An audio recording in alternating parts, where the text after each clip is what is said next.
strength is one of those things where you gotta use it or lose it. So, wanna train with me sometime?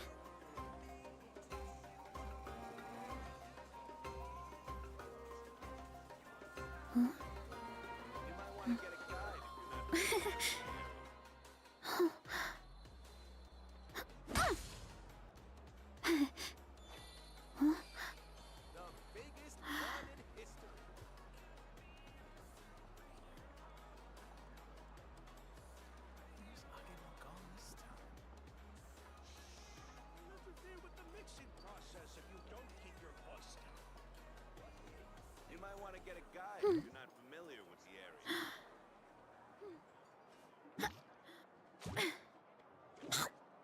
The biggest in history.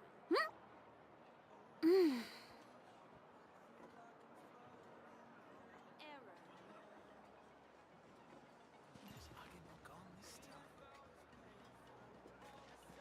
You might want to get a guide if you're not... Add as...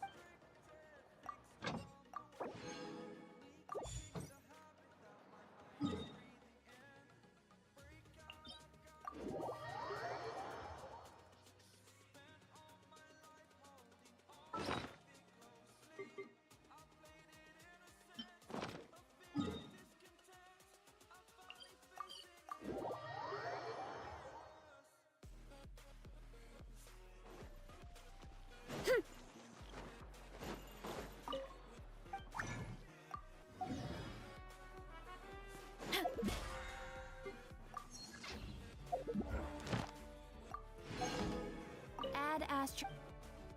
Thank you for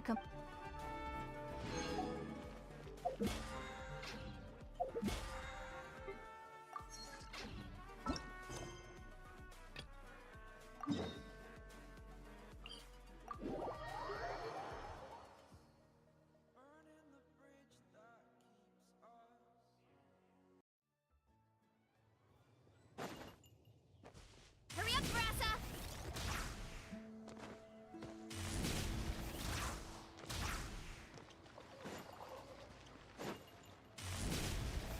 Gotta steer clear of other people.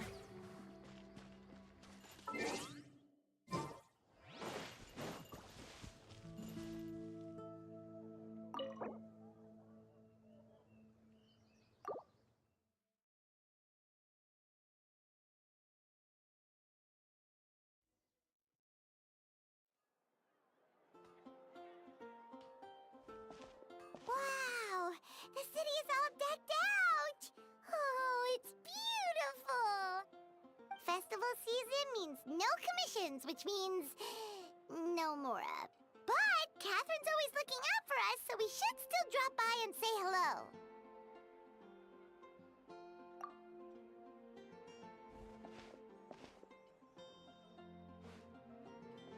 Greetings, traveler.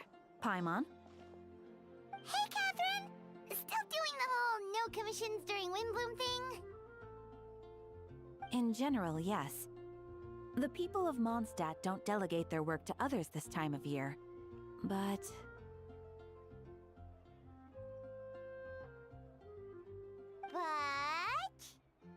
feel free to take a look around.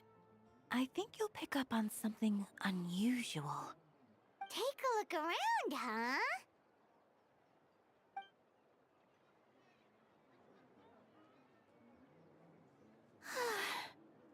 It's finally Windbloom.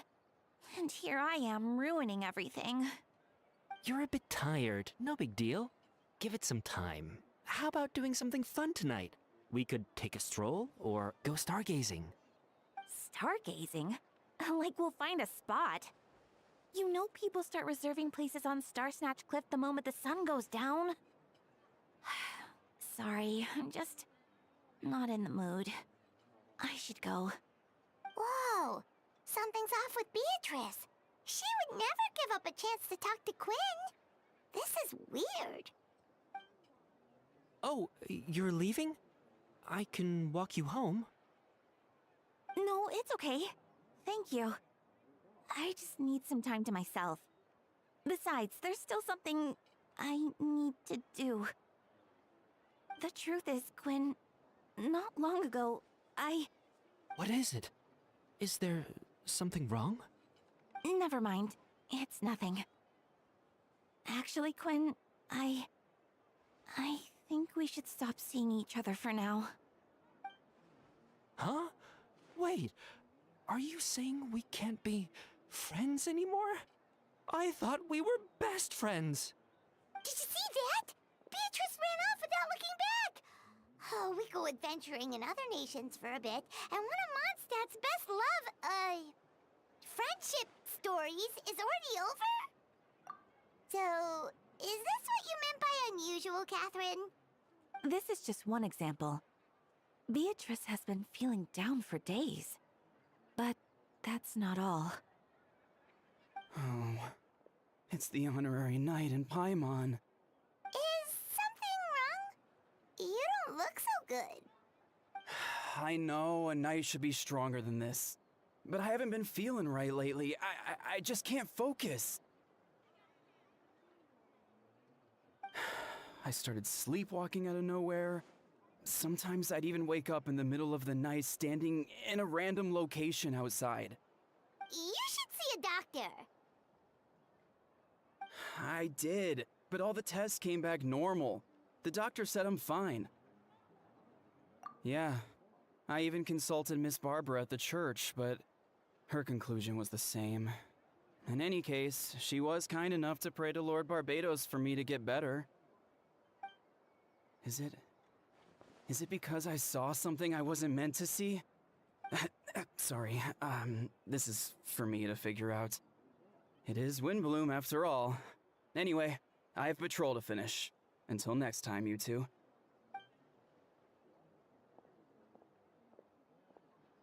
Huh. Is it something in the air, maybe? It appears Miss Donna is also out of sorts. Oh, where can I find a truly fascinating man? Wait, but Donna is the one who has a huge crush on Diluc, right? That's what I thought too. But she seems to have changed her mind. Is that Captain Kaya? Huh. Now that I look at him, he's exactly my type. How come I never felt this way before?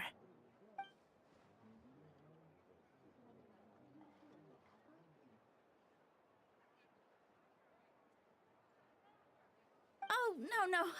Of course not. I'm sorry, Captain. Just pretend I didn't say anything. And, have a happy Windbloom.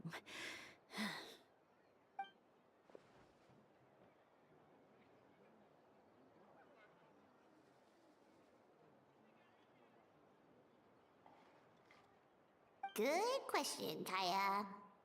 So, you knew about that? Well, Master Diluc came into the city not too long ago, but when I saw him, it was like the butterflies just weren't there anymore. If I had to compare it to something, it would be like waking up and realizing you're married to a man you don't love. But then I saw you, and it wasn't that something was different about you. I can't really explain it. It was just a feeling.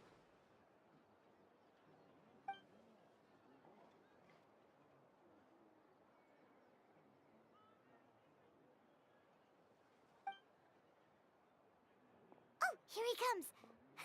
Well, surprised to see us?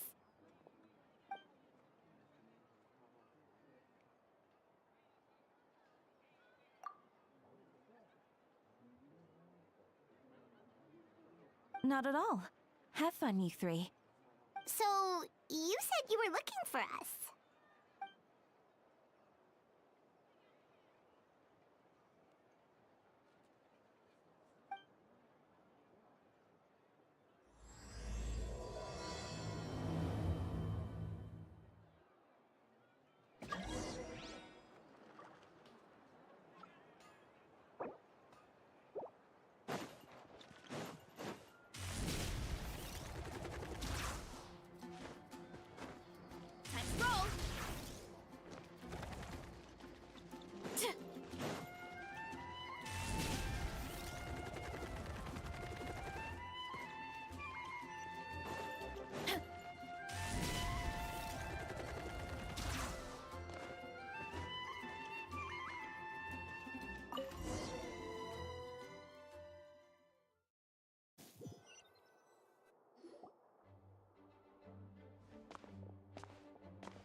Hiya. You found them.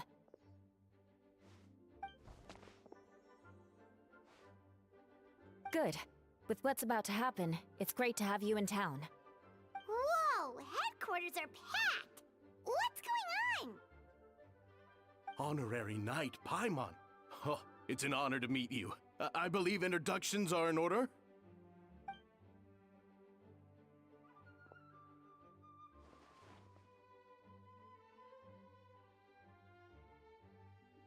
Oh, you're all captains? That's right. Master Jean is waiting for you inside. She'll explain everything. Jean!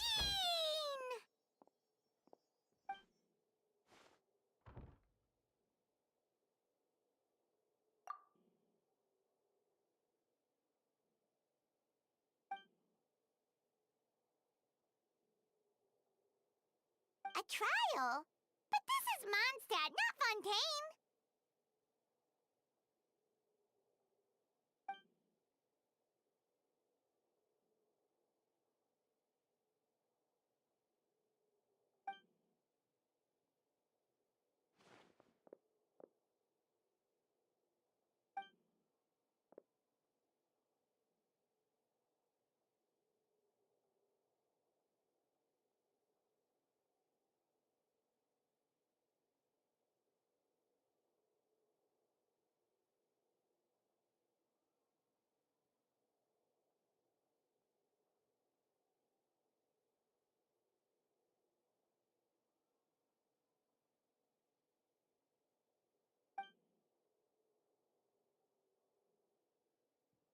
Which means it's a serious one. So, do you need our help?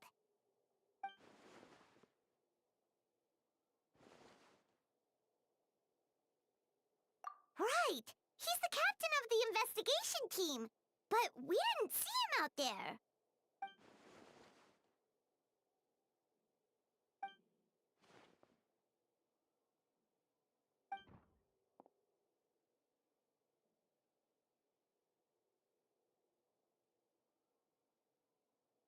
Albedo is the one on trial? What did he do?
Oh, that's a new face! Deacon of the church. Does that mean he works with Barbara and Rosaria?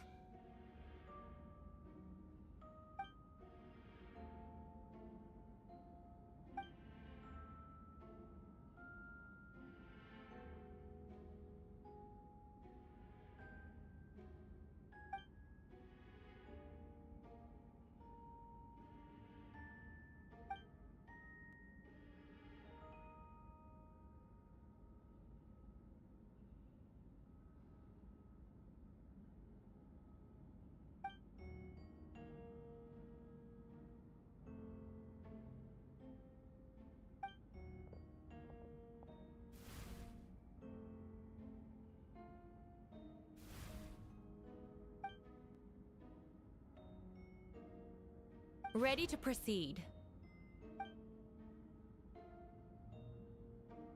Prior to this trial, the Knights of Favonius, in conjunction with the Church, launched an investigation into Mr. Albedo for suspected murder and unlawful disposal of human remains.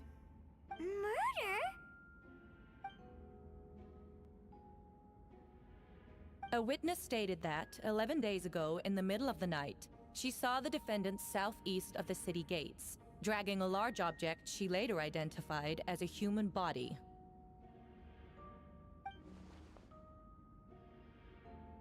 No. There's no way! We now call that witness to the stand. Beatrice, please tell us what you saw.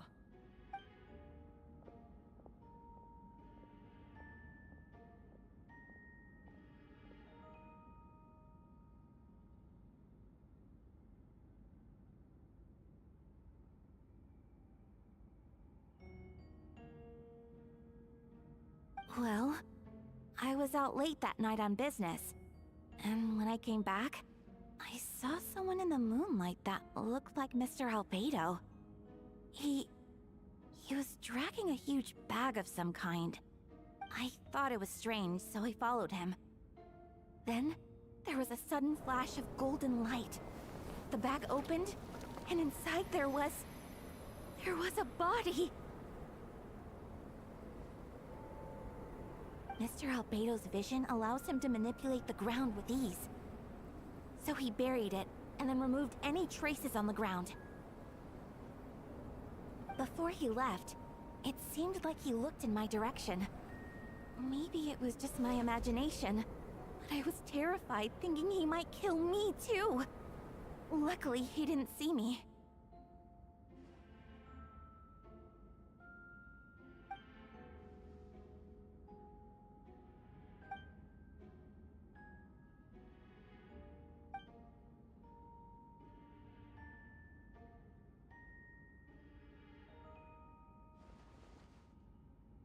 Can anyone attest to the fact that the defendant was working in his office that night?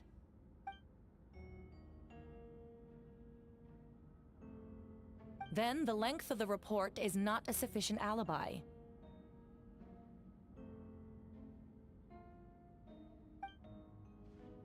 This isn't looking good.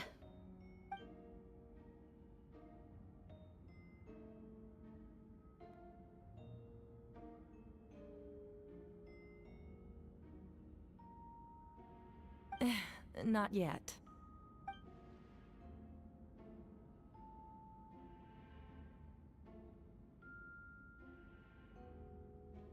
I know what I saw. I'm telling the truth, Miss Hertha, I swear. Also, didn't you say that speaking out would help protect the people of Mondstadt?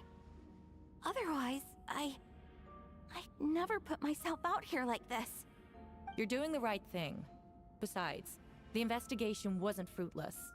A single man's shoe and a torn piece of fabric were found in the bushes near the crime scene. The same location the witness described. If no crime occurred, then is all this just a coincidence?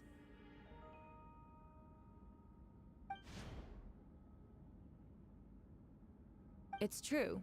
No one has been reported missing. However, Miss Beatrice harbors no ill will toward the defendant. Her testimony clearly points to a crime, and she has no reason to lie.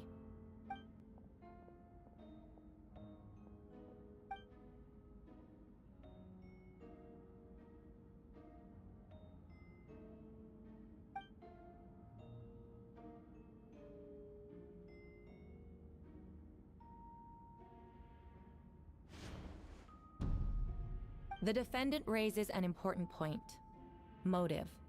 Yet, I must be frank, not all murders are premeditated. Spontaneous conflict can also have unforeseen consequences. Nevertheless, I don't intend to prosecute this case on circumstantial evidence alone. Which brings me to the second charge against Mr. Albedo. Second charge?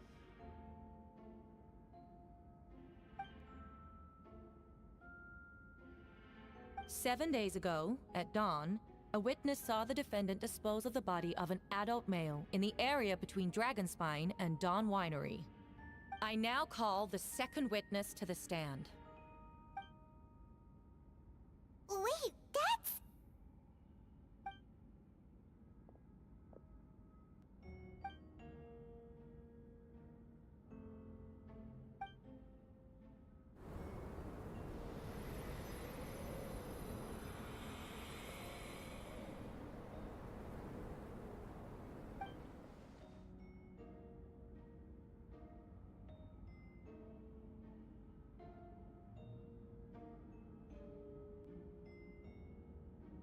We now have accounts from two separate witnesses that describe the same modus operandi.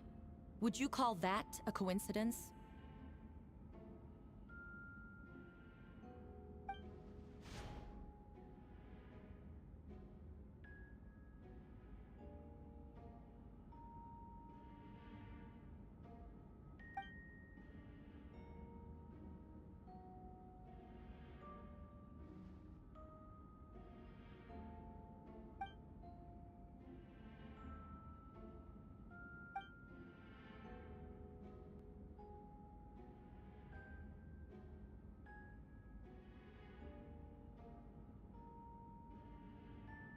Before you suggest a lack of evidence, Mr. Kaya, you should know.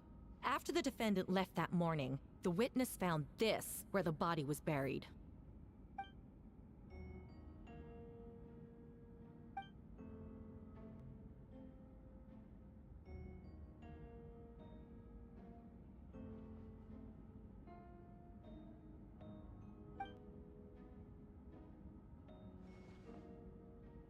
These remains suggest an accelerated rate of decomposition. Considering the defendant's profession, there's reason to suspect that alchemy is at play here. Both witnesses saw golden light, a known byproduct of alchemy. That's how the defendant destroyed the bodies.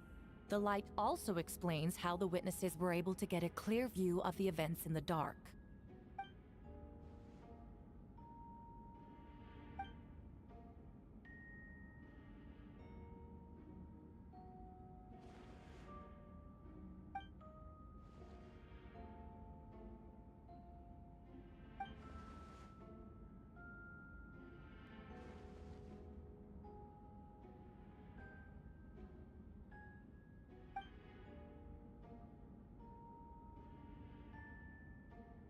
You're certain Mr. Albedo was present the whole time?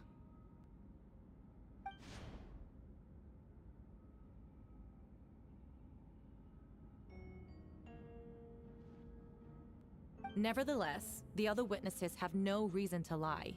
Tell me, Miss Sucrose, that meeting in the library, were you awake the whole time? Sounds like a considerable duration to go without sleep. I do hope you can be truthful with us. It concerns the safety of countless Mondstadt citizens. A crime like this cannot go unpunished.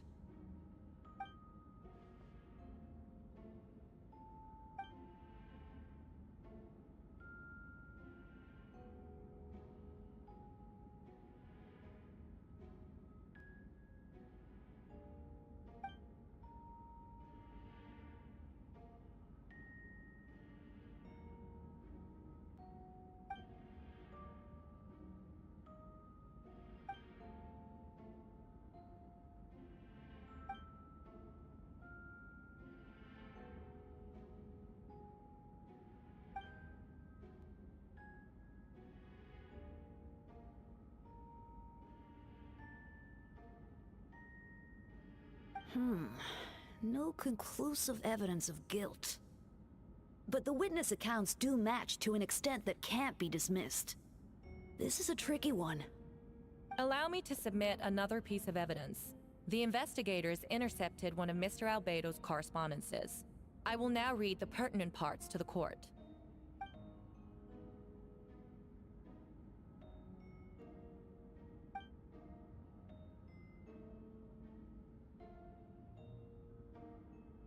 I have never abandoned the subject of human research. In fact, delving deeper into Dragonspine has led me to realize that the concept of life could be further expanded and transformed into that of birth. The mystery of human birth is often linked to death. As such, death is the most suitable material for the creation of new life. To that end, we must engage in a process of putrefaction and refinement.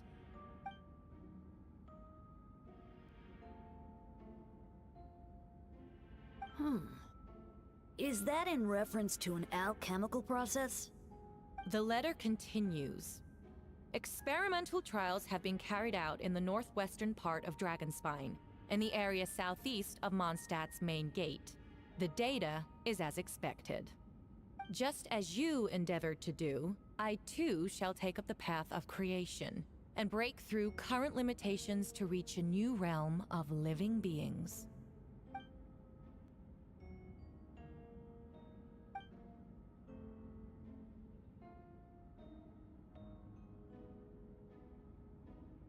Correct. Not to mention, the locations indicated in the letter match both crime scenes. What more can we trust than the defendant's own words? No, it can't be true.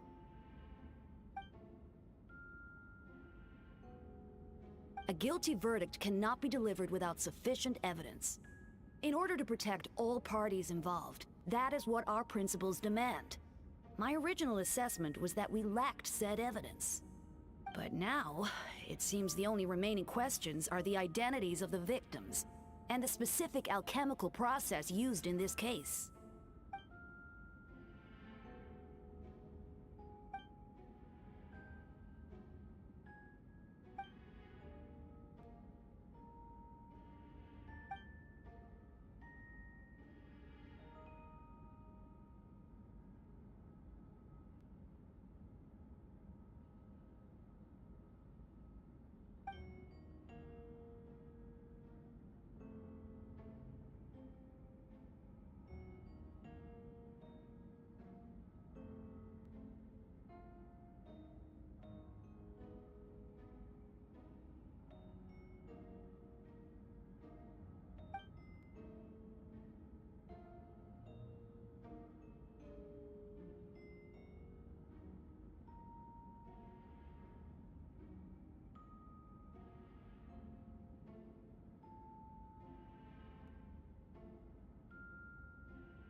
Why would Albedo do something like that?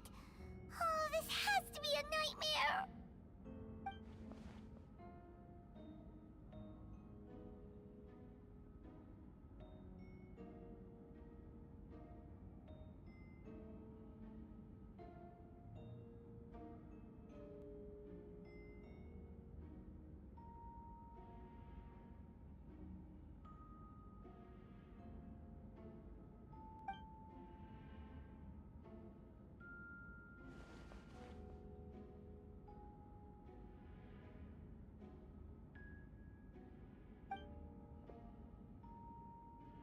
Rosaria! Oh, when did you get here?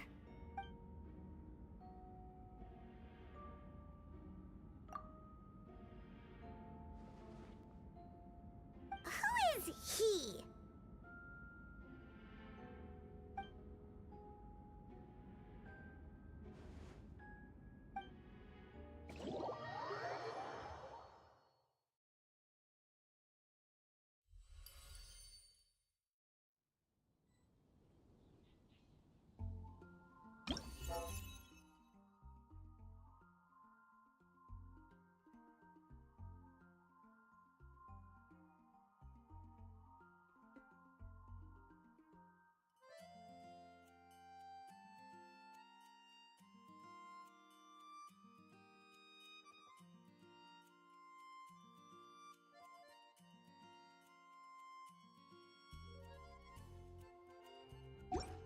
There's a lot that goes into management.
message?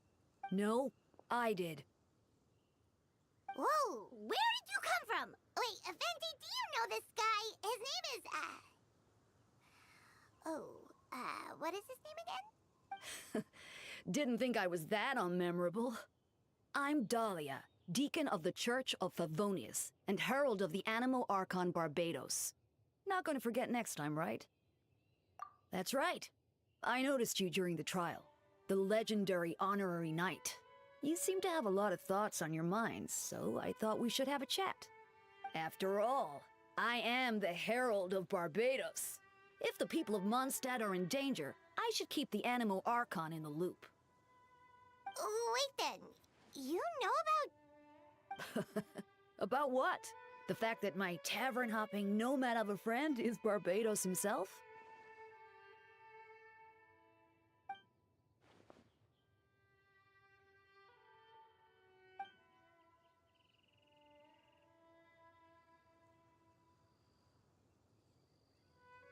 Not that I saw that coming when we first met.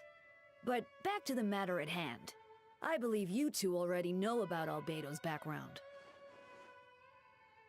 So, you know too, Venti? That's surprisingly Archon-like of you.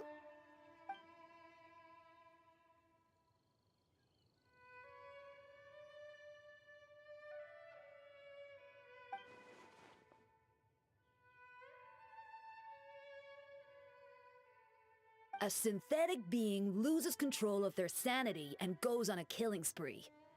That's how a novel would frame the story, and people are inclined to agree. Albedo has told us before that humans often value the ordinary over the transcendent and miraculous. And the slightest difference is perceived as other. A very common phenomenon.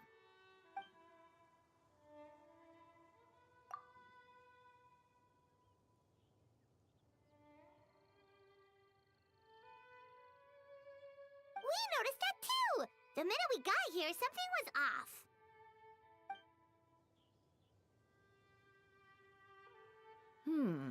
I've picked up on most of those too. Miles is out of sorts. Beatrice seems anxious. Although I didn't know Donna stopped being interested in Master Diluc.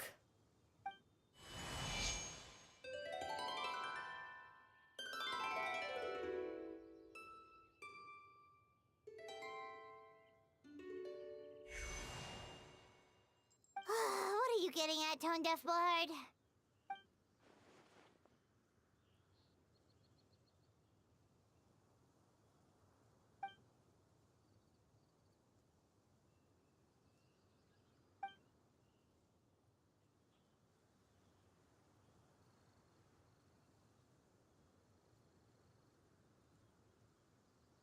If you wanted our help, you could have just asked, you know.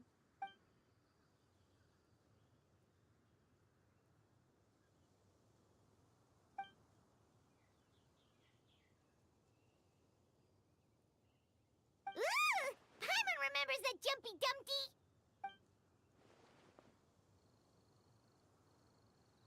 So, this thing belongs to you now?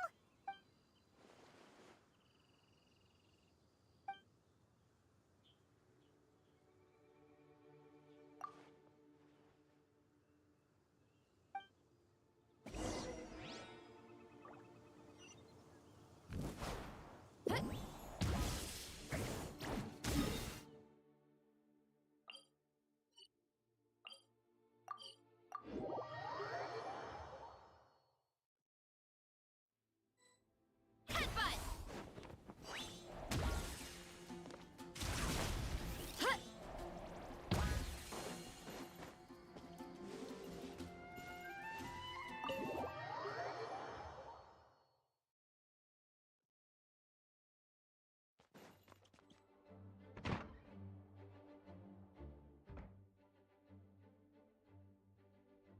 I still don't believe Albedo would do something like that. Using living people as alchemical test subjects? It's like something out of a novel. Perhaps it's best for me to remain impartial, but I've worked with Albedo before. He's an alchemist, not a sadist.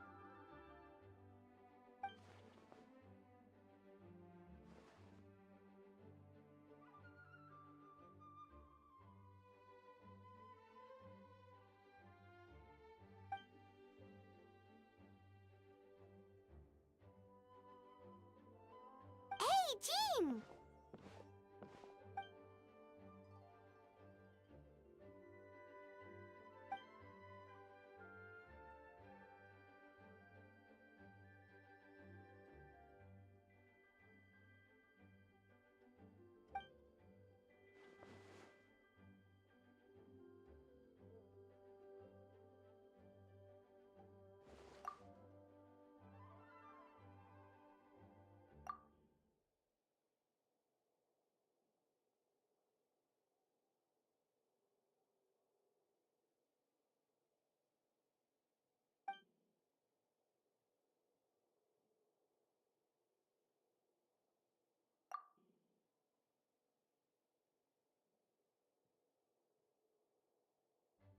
But what if the accusations turn out to be true?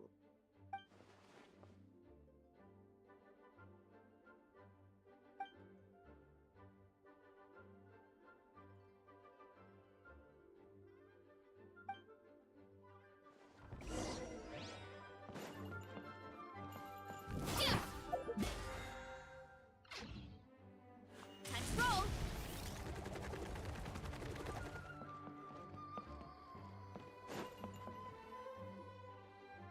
Wait, Captain Kaya!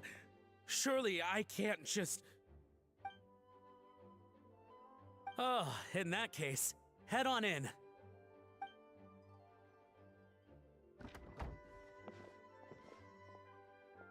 So this is Albedo's office. Pretty much exactly how Paimon pictured it.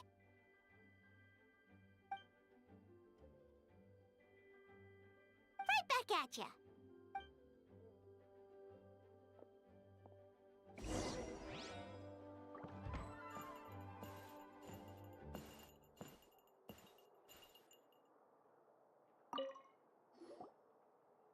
Alright, let's see what we can find.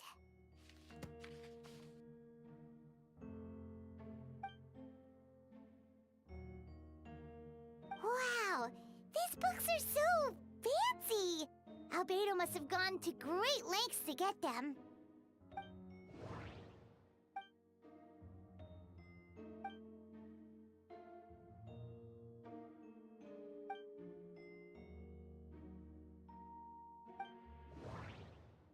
Wait, it looks like there's a hidden compartment under the desk.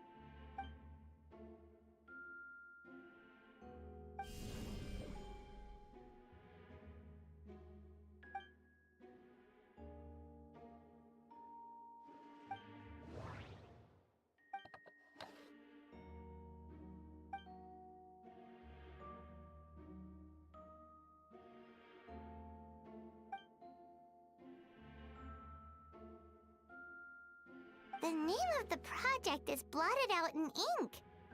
What could it be?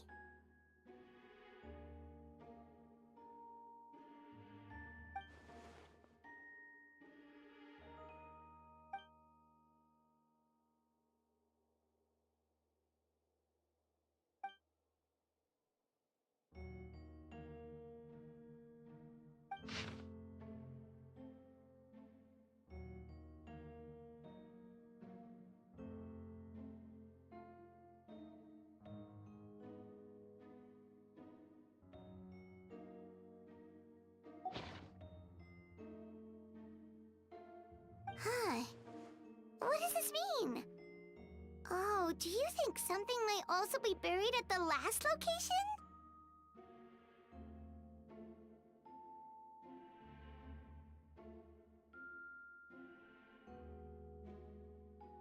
Alright, that seems to be it for this place.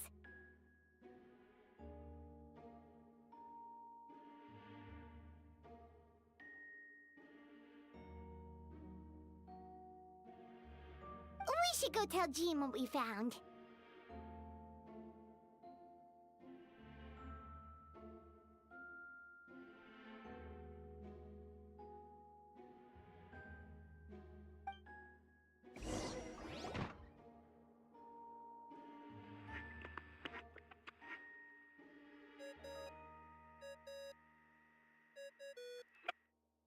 Oh, Vent is calling. Let's answer.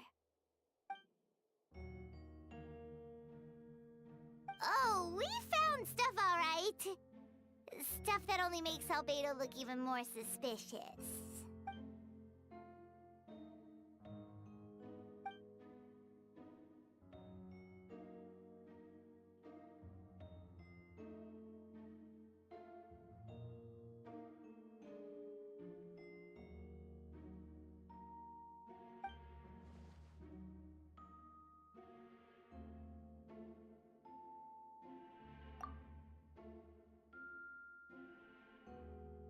Yeah, he's our friend. We should keep the faith. And if he really is the culprit, he must have had a reason, right? Maybe he's just not allowed to talk about it. Yeah, that must be it.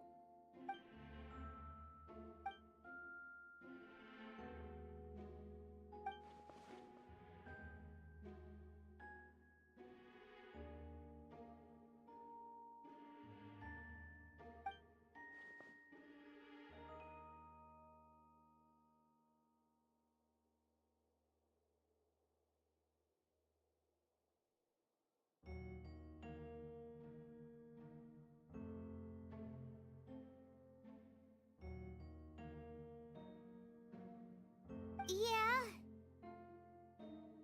Well, let's go find Jean and tell her what we learned. Wait, that's Miles. What's he doing here? Oh, sorry. I heard voices and wasn't sure if I should check who was inside. It's okay. We're here on Jean's orders. Ah, I see. I'll, leave you to it then. Hold on. You didn't hear what we were saying, did you? Oh, not really. Nothing that made sense anyway. Well, do us a favor and just forget anything you might have heard, okay? Oh, sure. You got it. That map we found in the hidden compartment seems important. We should check out the marked locations.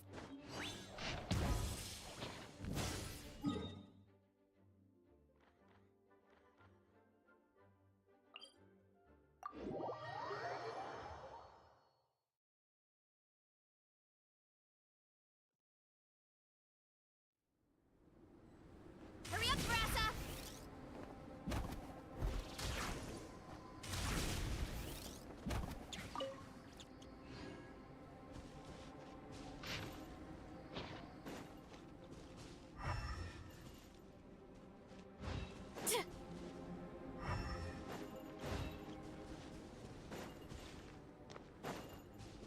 We should be getting close. Oh, look over there! Something seems off.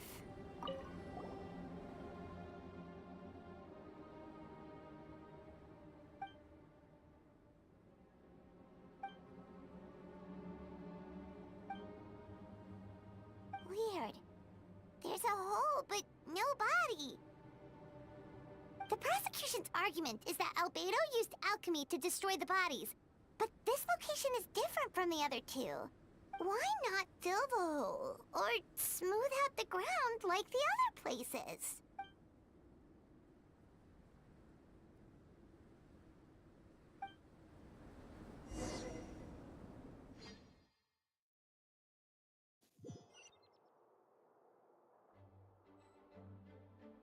Hurry!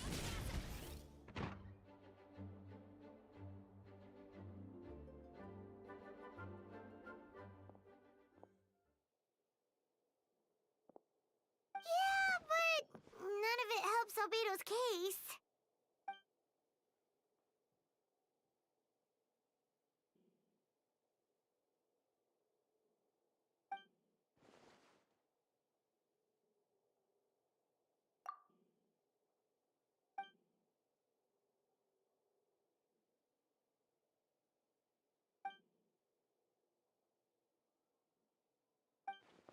What's wrong?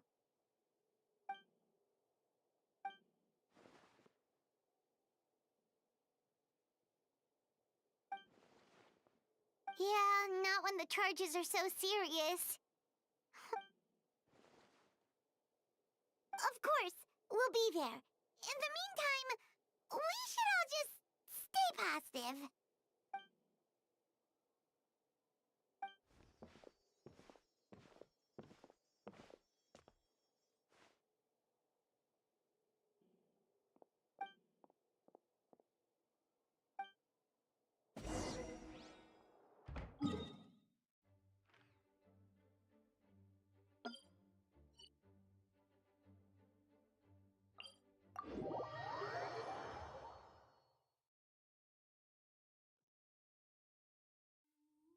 Running late again. Kapow!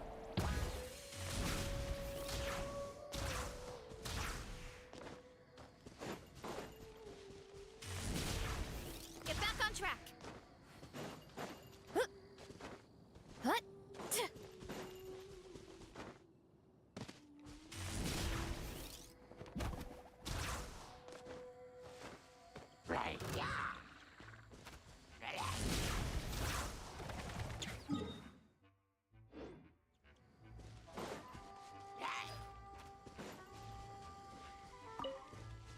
Running late again.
We should meet up with Jean. It's about time for the second trial.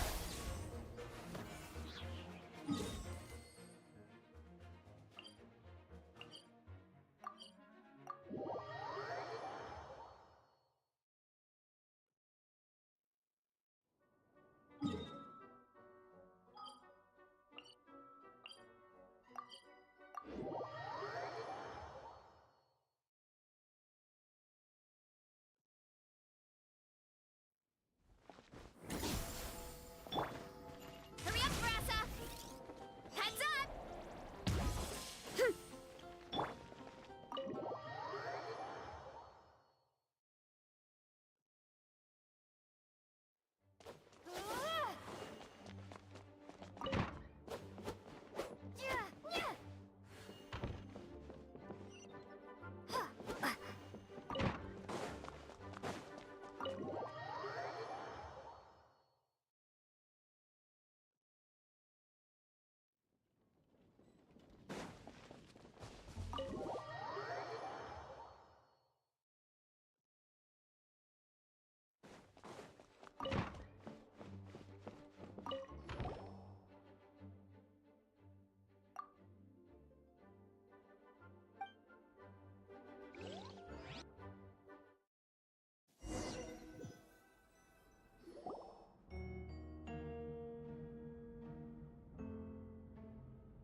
Yes, we sent the teeth and the femur bone found at the scene to the church's medical office, and were able to conclude that these are, in fact, human remains.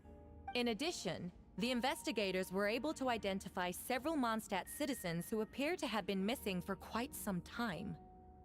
Forensic analysis of the remains allowed us to pinpoint the age and gender of the deceased. Interestingly, one of the missing individuals matches that profile to a T. The medical office couldn't spare the personnel, so Miss Rosaria is here to present the results to the court.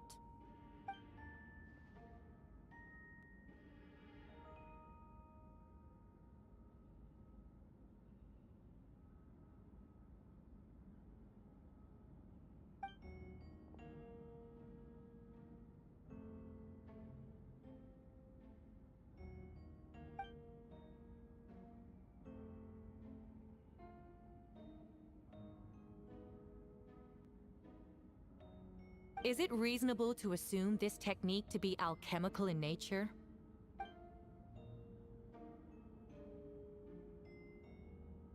Thank you for your testimony.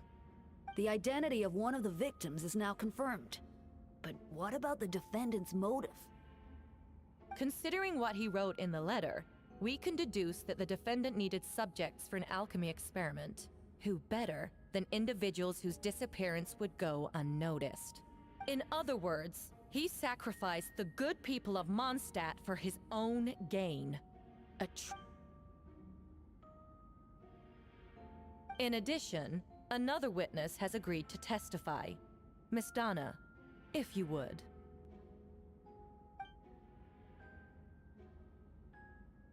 Wait, Donna from the flower shop? I'm sorry it took so long for me to come forward. But the night Master Diluc saw Mr. Albedo, I was there too.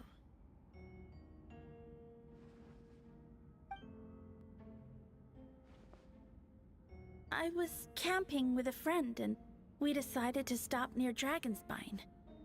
I couldn't really get comfortable that night, so around dawn, I decided to go for a walk. And that's when I saw Master Diluc. I thought it might be nice to, chat. So I headed in his direction and then I saw it. Someone at the bottom of the cliff was getting rid of a body. I was terrified the person might see me.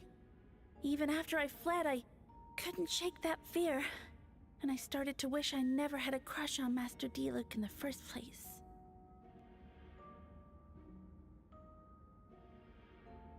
If I hadn't wanted to talk to him, I would never have been in that situation. Well, I didn't want to come forward because I was scared. But Miss Hertha convinced me it was the right thing to do.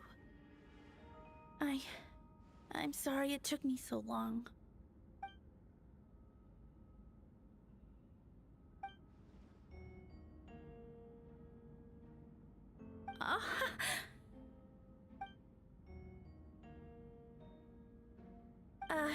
Yes. Thank you. The two witnesses corroborate the same sequence of events. That just leaves the question of how the defendant disposed of the bodies. I believe the answer lies in the alchemical technique mentioned in the letter. The defendant is the most accomplished alchemist in Mondstadt. He has the skill, no question.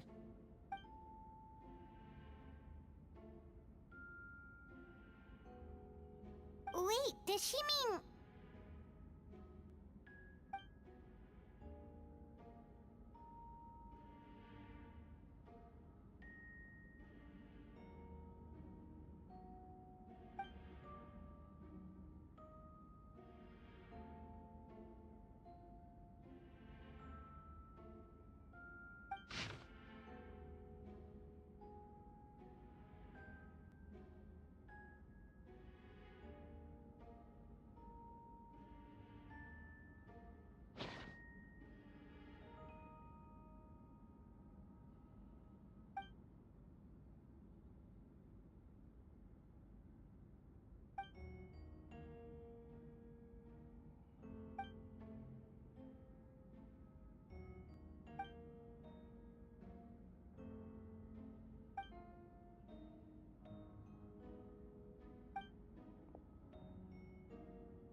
We have witnesses and physical evidence.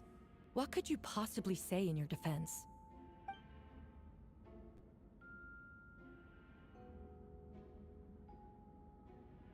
Ugh, you have some nerve. Saying that when the evidence is stacked against you?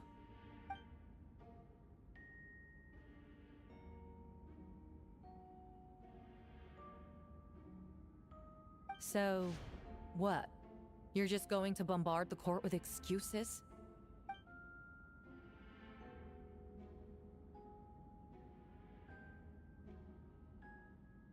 That won't make the charges against you disappear, Mr. Albedo.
Then, there must also have been a body.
Questions there may be, but allow me to point out, there is no evidence to suggest that anyone besides the defendant knew about the third location, and the map was found in his notes. That fact alone makes him the most plausible suspect, unless Mr. Albedo suddenly plans to deny that the map belongs to him.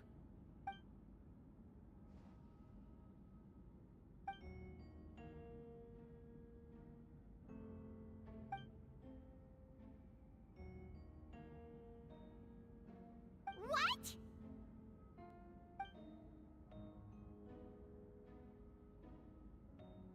Ha! So you admit it. Let the record reflect that the defendant has confessed to his crimes.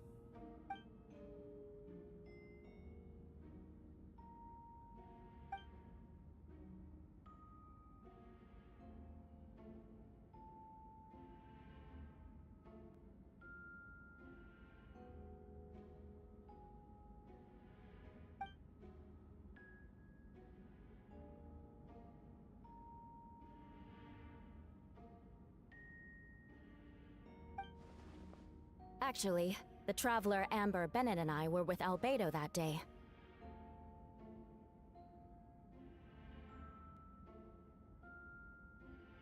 The Adventurers Guild was holding an event on Dragonspine. After it ended, we all left the area. If the person Albedo is referring to is different from the one we encountered on the mountain, then the altercation must have occurred after we left. This only proves that the defendant is guilty on all counts. Those innocent people, their blood is on your hands. You deny it? After admitting to murder for the whole court to hear?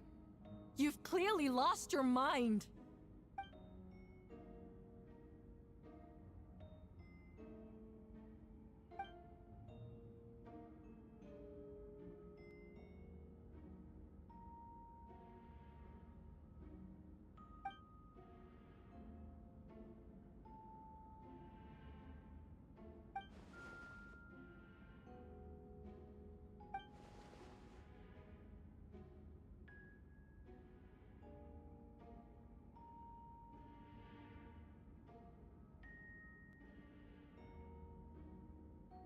It's one thing to look similar, but for the clothes to be the same? What's going on? I don't want to be here anymore. Regardless, the important thing is that you admit to killing someone on Dragonspine.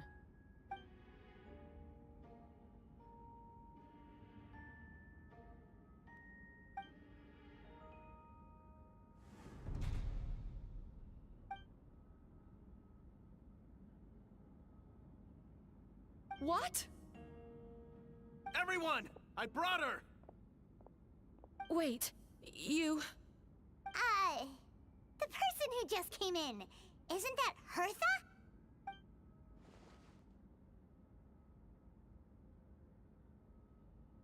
Who are you? Why do you wear my face? Hello to you, too. I see what's going on here. It's all been leading up to this, hasn't it? Your confession. It was all an elaborate stunt to set me up. You want to undermine my credibility? Fine. It doesn't eliminate the mountain of evidence stacked against you. All I want is justice for the people of Mondstadt.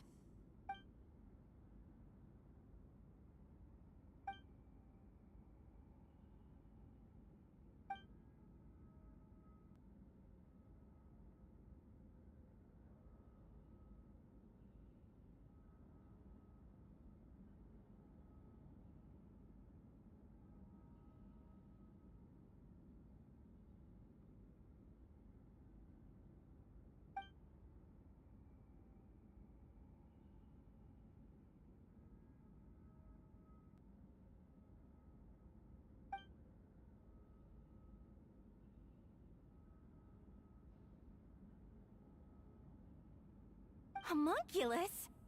Are you trying to insinuate that I'm some kind of... the homunculus? Because it looks to me like the artificial one is standing right there. Some kind of imposter you dragged in from Dragonspine. So this is what I look like when I fly off the handle.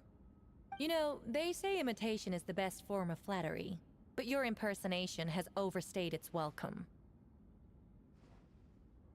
Master Jean, what are you waiting for? We've known each other for so long. You recognize the real me, don't you?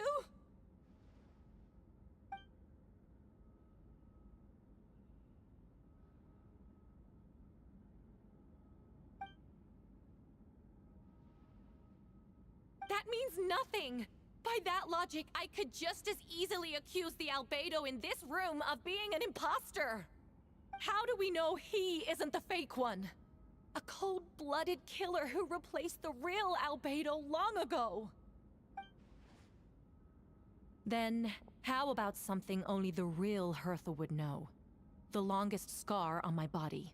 The knights who fought alongside me that day should remember where it is.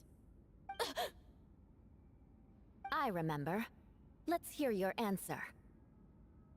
I'd like to hear Miles' answer first. Huh? Oh, You don't know? Or you don't remember? I heard you've been acting strange these days. Disoriented? Confused? You were closer to me than anyone during that battle. And yet you don't remember a thing. Strange indeed. no, my head. It hurts. The scar is right here.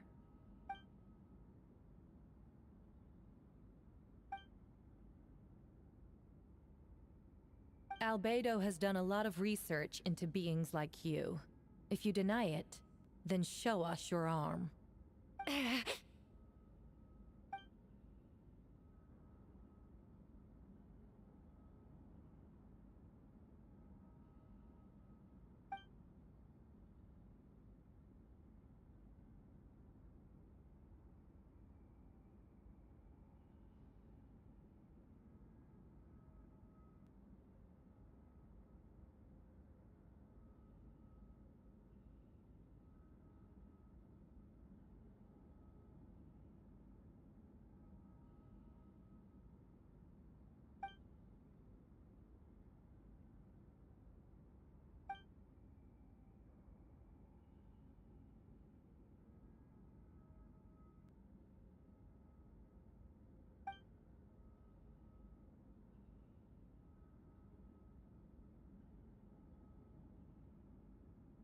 Show us your arm. Ugh! Have it your way! Whoa! Come on, let's go!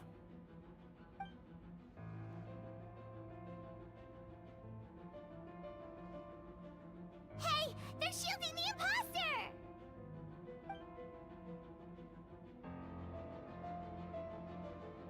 There are others trying to get in! Must be more people under her control!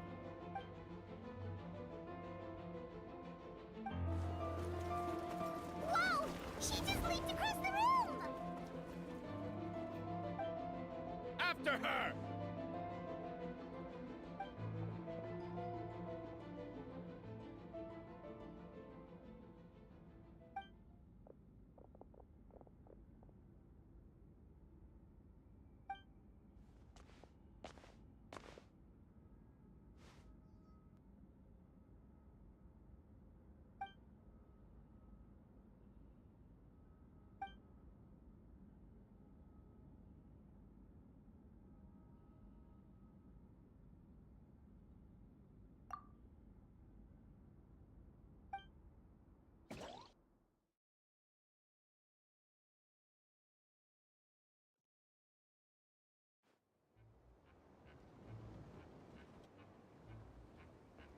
What? How are there monsters in the city?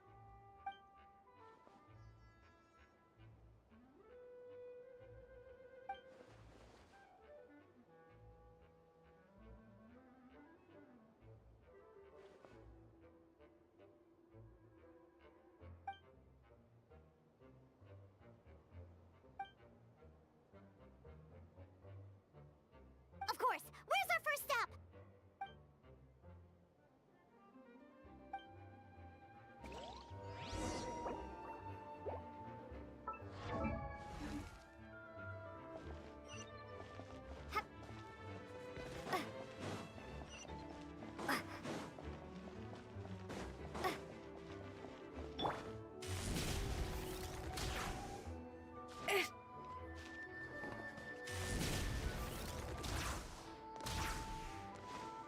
Hurry up, Brassa!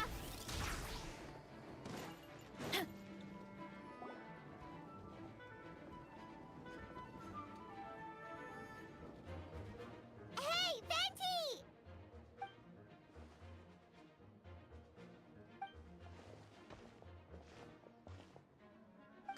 What's with the freak out? It's just us.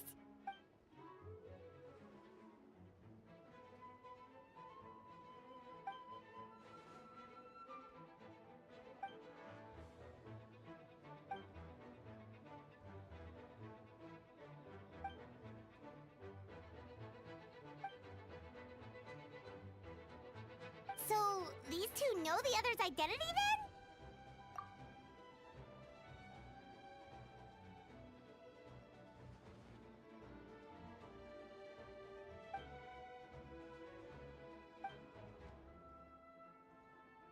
Wait, so what about the map?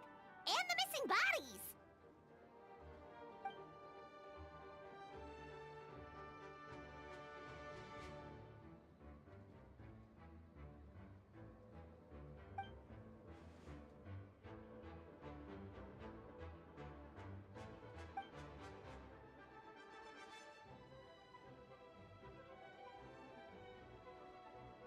What about the remains Diluc found?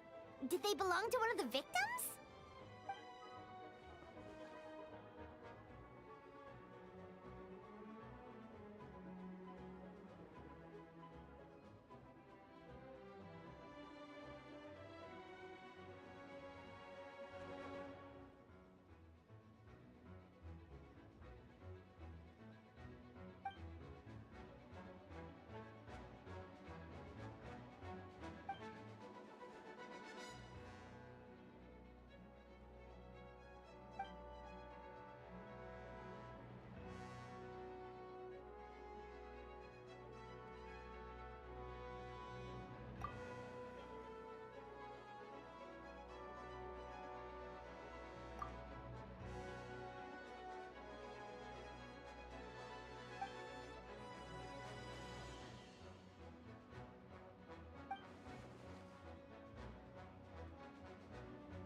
Wait, so what do? We can't go around hurting innocent people.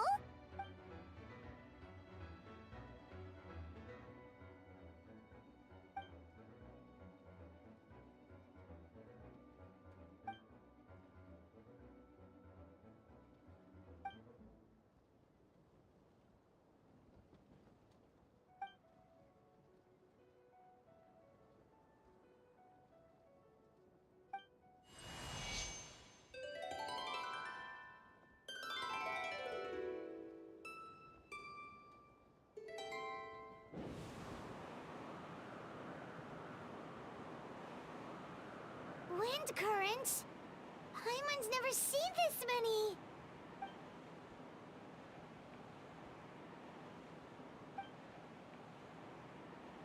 All good. We have enough manpower to provide support. Requesting assistance at the side gate. Heading over now. Whoa! It's long-distance wind communication! How is that even possible?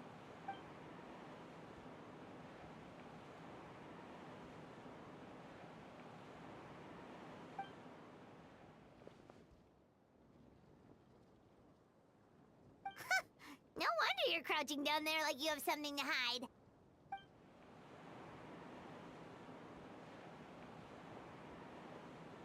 Huh? That voice. Venti? Is that you? Oops.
So sorry. Dodge this. Time for retribution.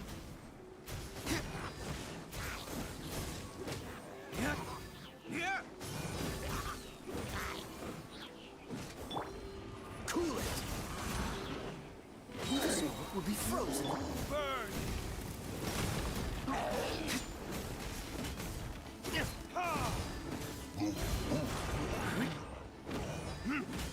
Dodge this.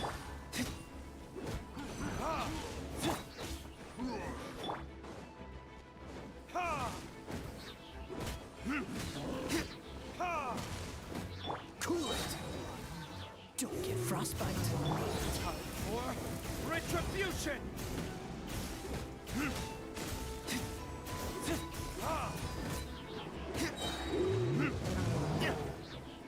Freeze. Burn. This moment will be frozen.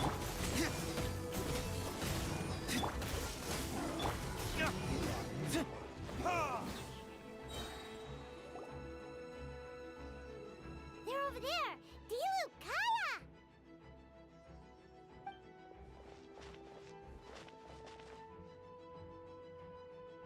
What? We can't be here because we care?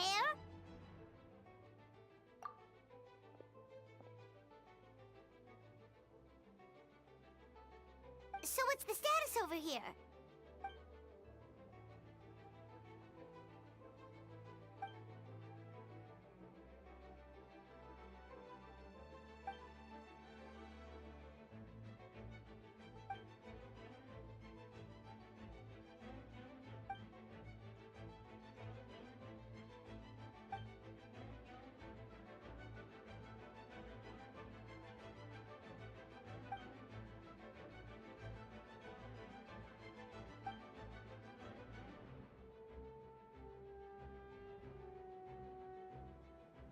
Aw, that's so sweet.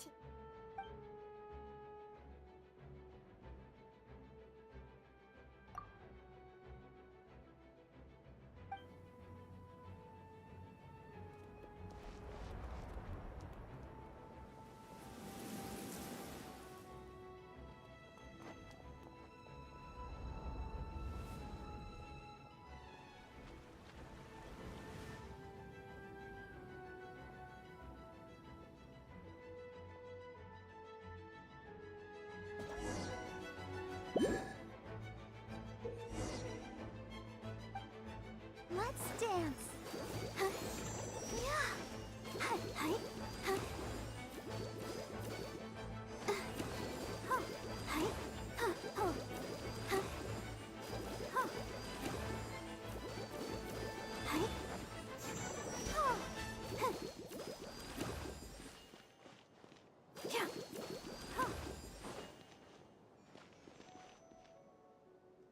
Let the show begin.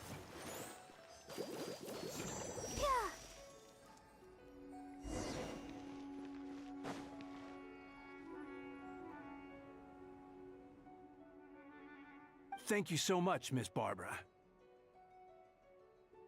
Things are still quite chaotic outside. It's best if you all remain inside the cathedral for now.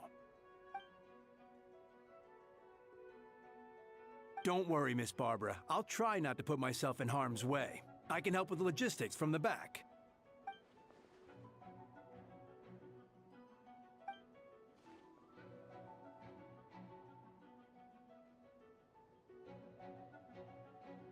Of course. Thank you, Miss Rosaria.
No one escapes my sights!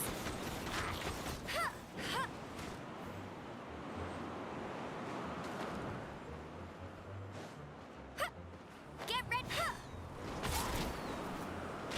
Final warning. Leave the wounded to me.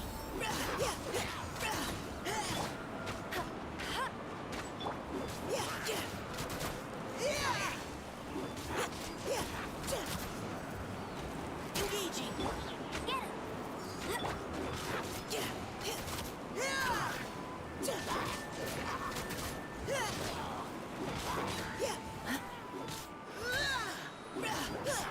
Let's keep going, team.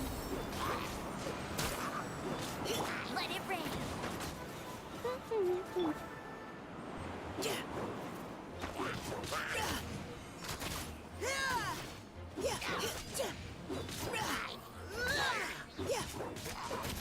Final warning. Leave the wounded to me.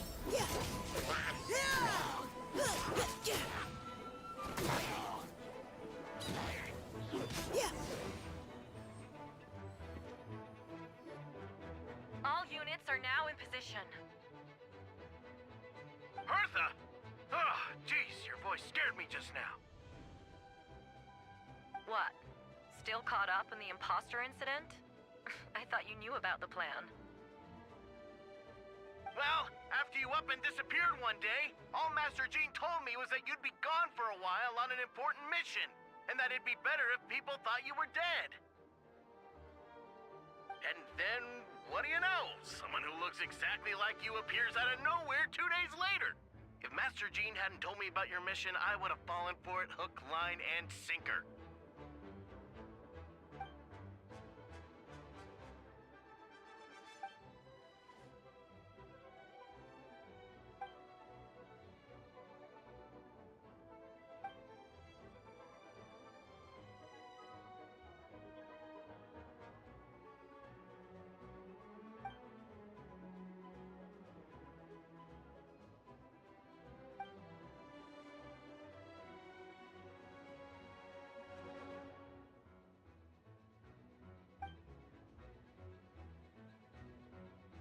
Yeah, for sure. She's someone you can really count on. Wait, so how did you decide Hertha should disappear again? After all this fighting, I can't seem to get it straight.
When did that happen?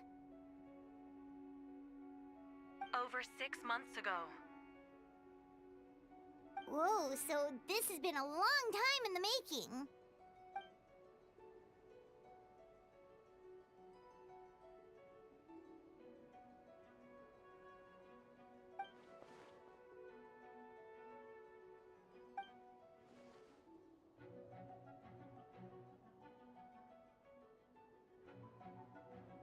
But how did the Knight's internal information even reach Durin and his monsters? There's an informant among our ranks.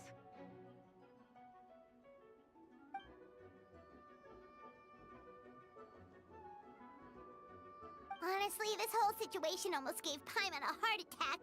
All those awful accusations in the first trial, and you couldn't even defend yourself!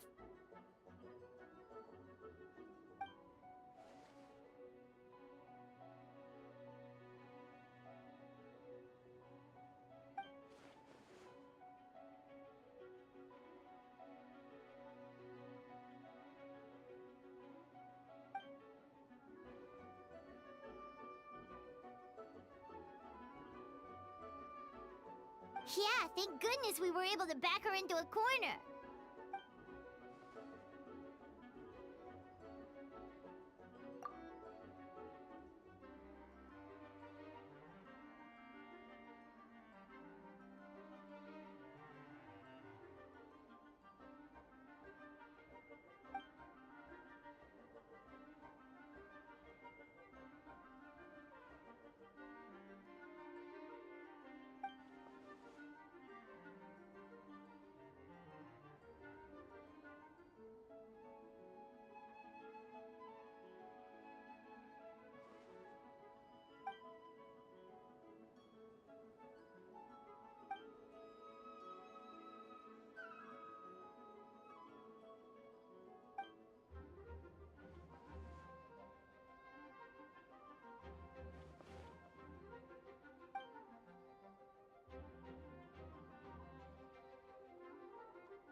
Aw, that means a lot.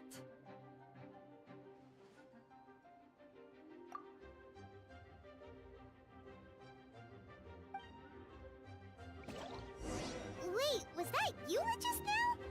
Let's go to the side gate to check it out.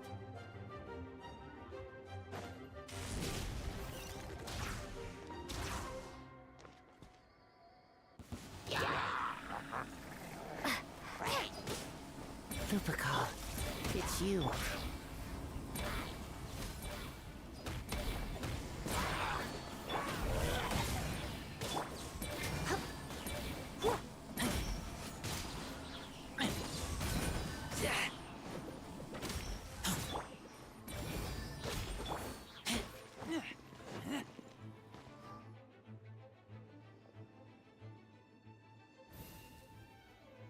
It happened a lot before?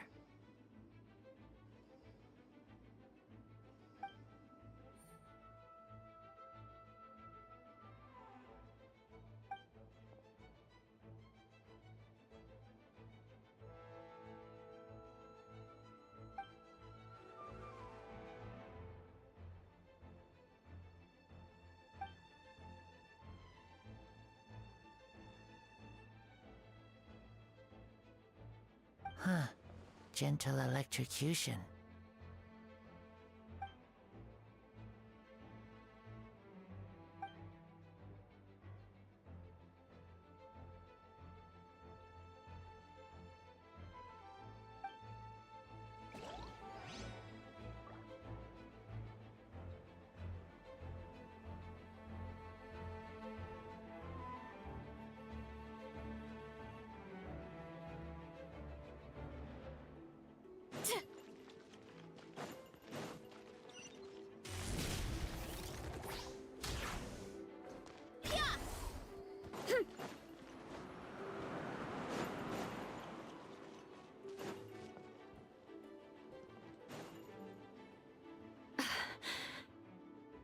It's all my fault. I knew Clea was fast, but disappearing like this? I only lost sight of her for 1 second. How am I going to explain this to Albedo? Explain what? Albedo, Traveler, Paimon, what brings you here?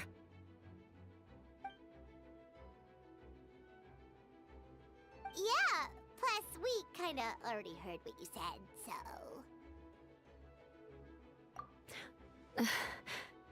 Clea, she disappeared right under my nose. I'm sorry. I'm doing all I can to find her. Wait! Something's coming this way, and it doesn't look pretty!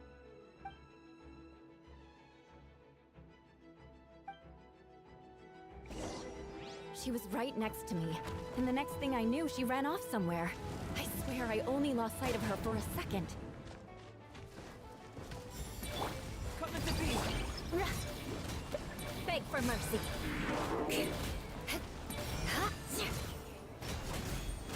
Rack and ruin! More speed. Those bombs. I see what you mean. She's not to be underestimated. Freeze to the core! Crush!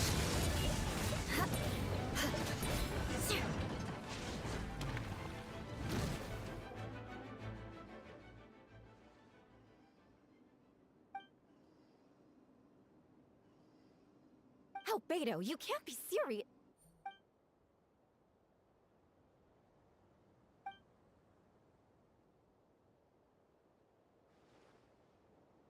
Camping. Ah, right. The truth isn't suitable for little ears.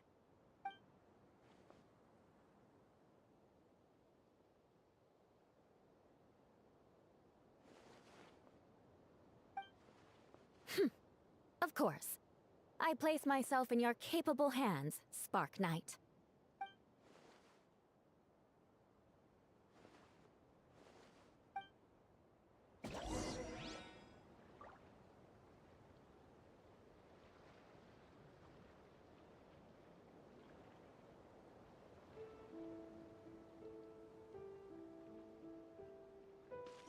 Hurry up, Brassa!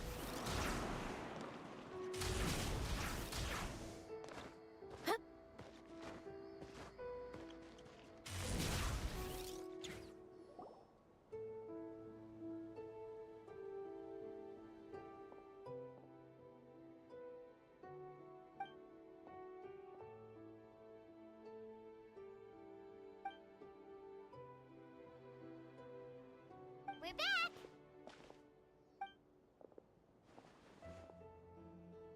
Amber?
Oh, no wonder Venti sensed a child's anger through the wind.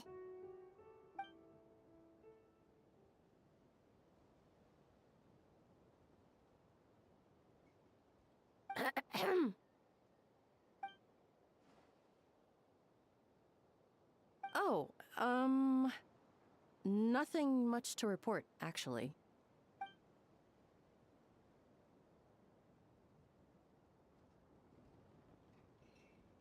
Good. No problems.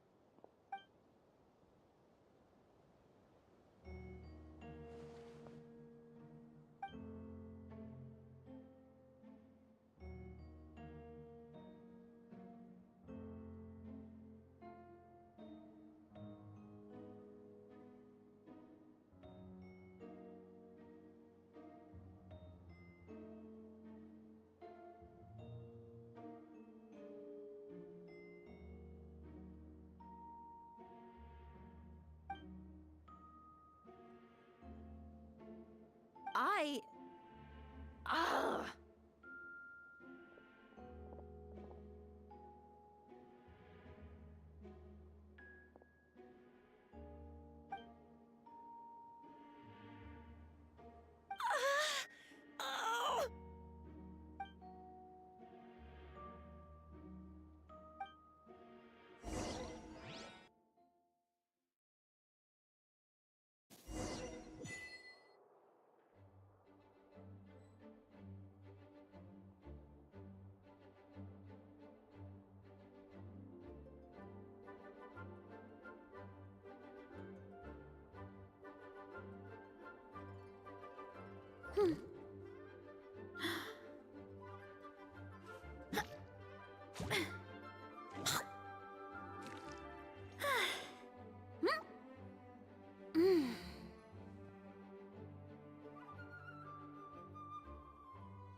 Wait, the operation isn't over.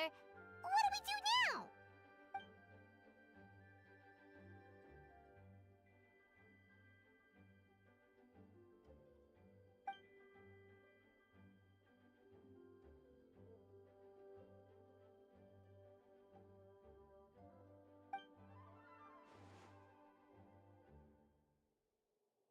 Older sisters? Is Varka really young or something?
Huh? You're gonna use that thing to call them?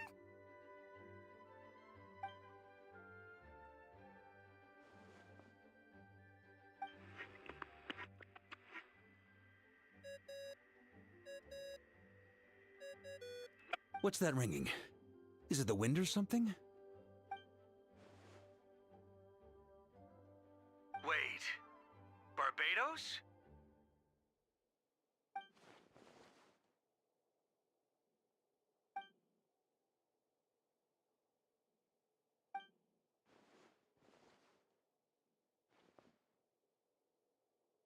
But considering I'm surrounded on both sides with a group on my tail looking to turn me into mincemeat, yeah, I'd say so.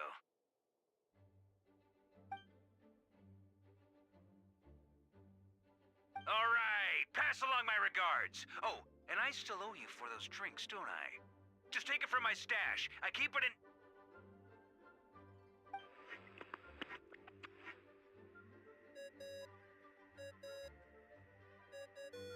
Hey! He was just about to tell us where to find his secret stash!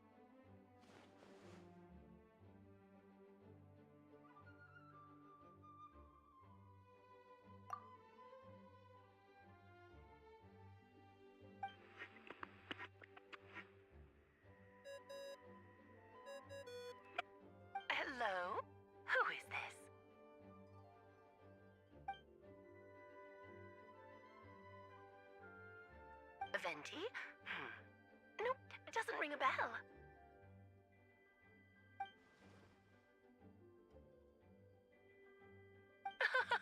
Apologies, just a bit of fun. What can I do for you, dear Barbados?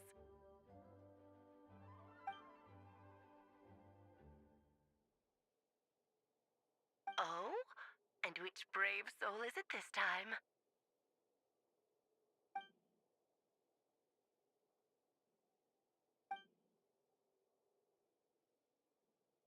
And what is your wish, dear Albedo?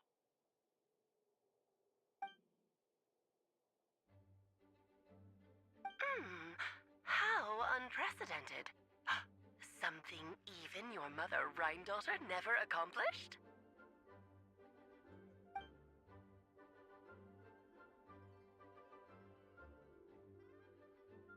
Okay, that makes no sense. You've piqued my interest. I'll be right there.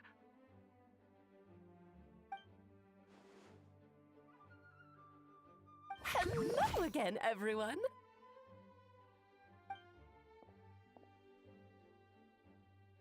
Darling, isn't it? It even has its own hat. Wow, the attention to detail. Pleasure to see you all again. It's been a while. On behalf of the Hexen Circle, I hereby grant Albedo's request. I'm guessing you still need to prepare? Take your time. Just come find me at the long table when you're ready. Aw, that's nice of you. Huh, I suppose it's just my nature, darling.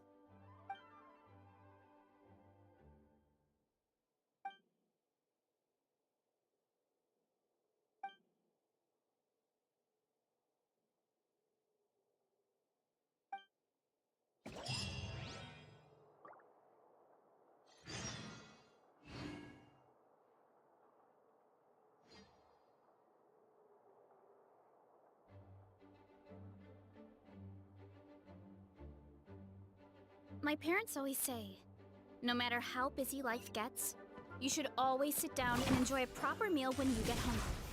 What I like to do? Hurry up, Grassa! Hey, have you ever wondered why Albedo always keeps his office closed? Paimon bets there's a secret snack stash hidden around here somewhere.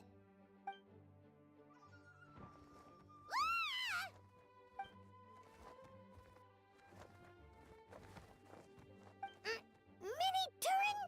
What are you doing here?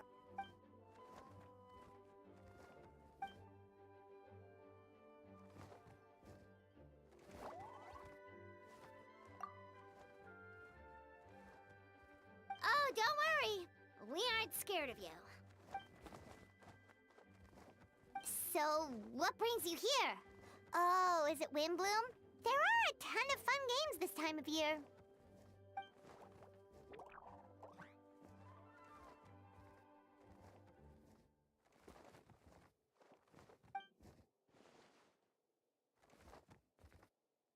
What do you mean?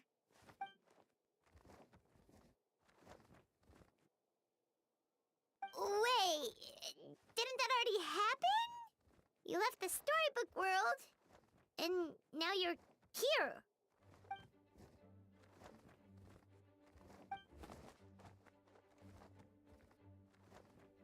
What?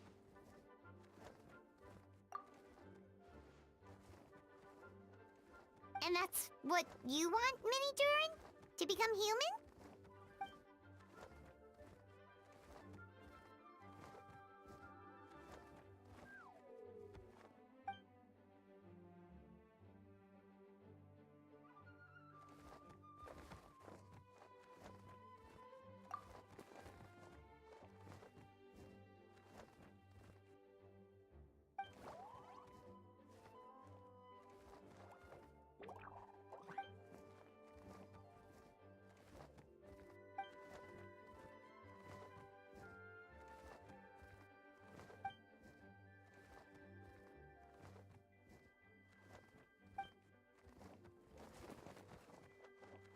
Well, turning you into a human sounds like a huge project.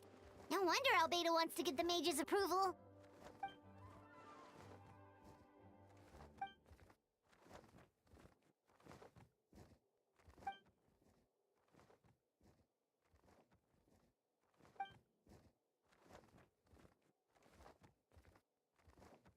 Definitely. You've just gotta trust one another. Actually, while we're on the subject, does your friend Hat Guy know about this?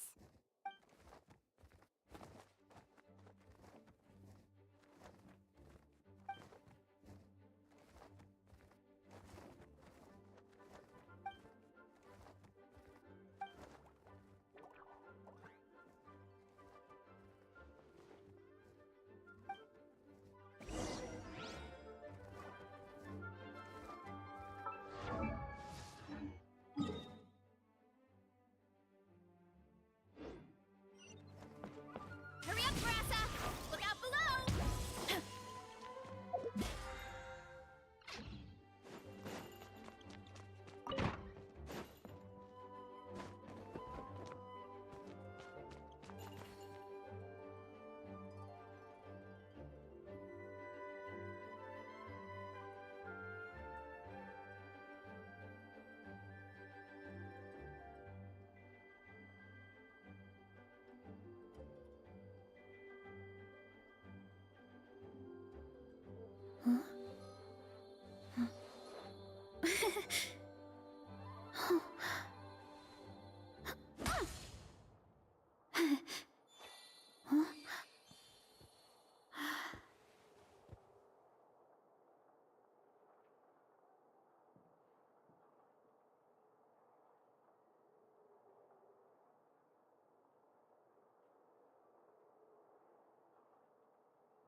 I knew.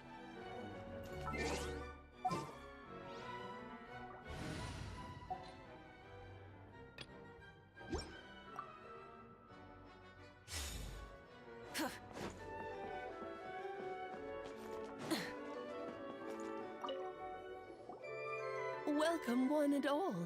Please sit wherever you like.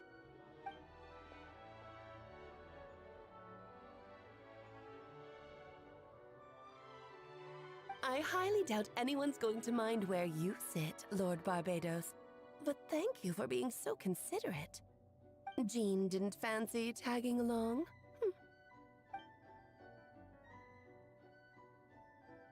All right, never mind. I was just hoping to treat her to some tea. So, tell me, Albedo, what is this outrageous and audacious plan of yours that I've been hearing murmurings about?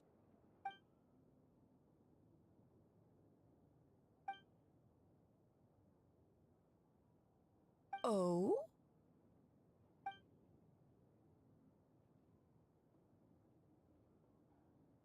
Which ones?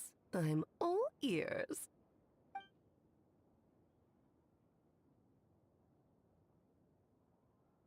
Interesting. What else?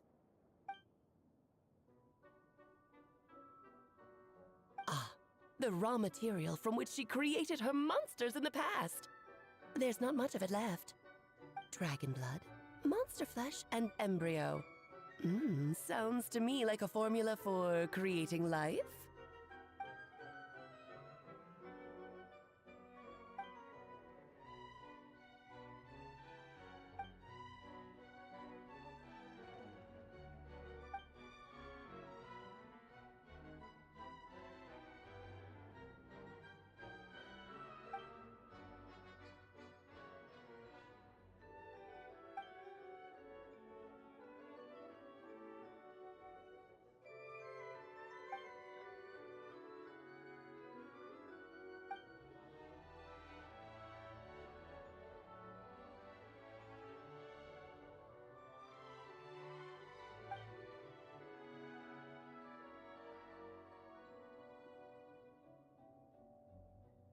Of course! It was even the home of one of M's children the other day.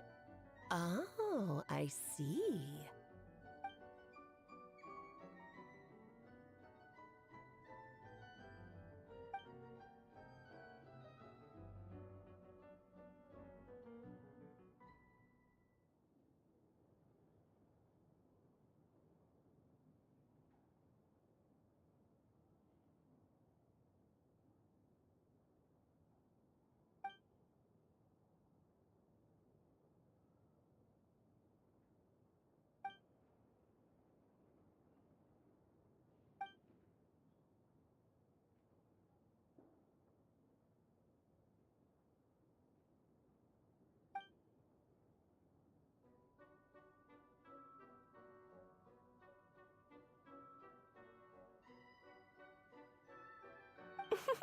The glint in your eye when you talk about these ideas.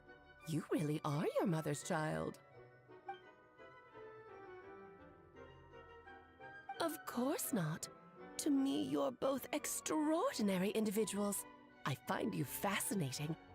In any case, now I see why you asked Venti for help. The raw materials you seek are extremely valuable. The misuse of even the tiniest amount could cause unimaginable chaos. That said, we're happy to give you what you need. But there is one condition. You need to prove you can wield them. And so, you must pass the Hexenzirkel's trial.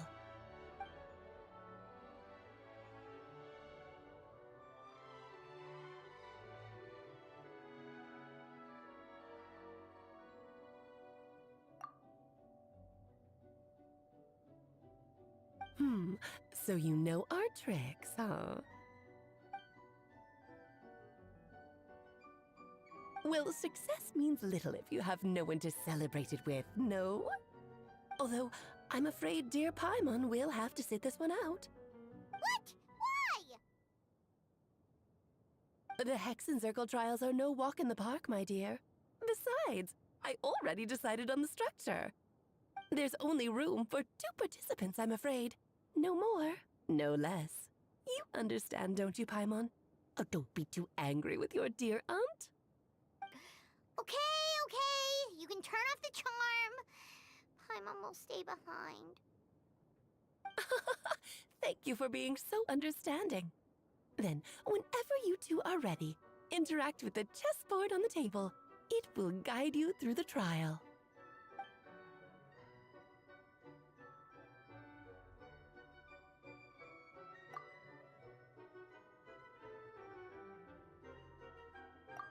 My dear children, get ready for a taste of the Dodo King's magic.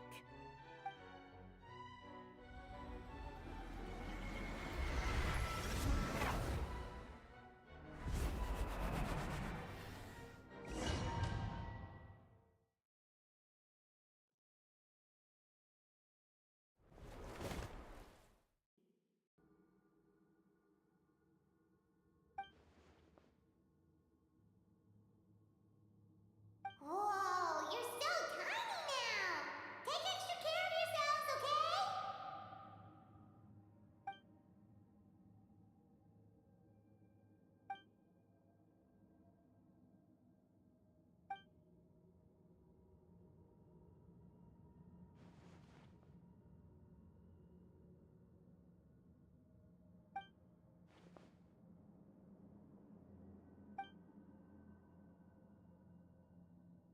You sound pretty confident, Albedo.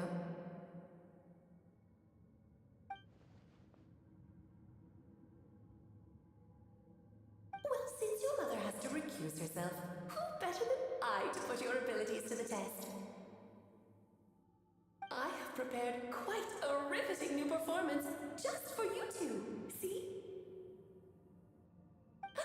Defeat them in battle. Prove to me that you have what it takes to achieve your goal. Swashbuckle your way to victory like gallant fairy tale heroes.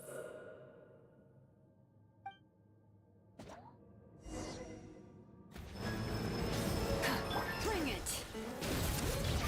Hear the echoes of the valley! Look at you, Boomtown! Thinking to bully me?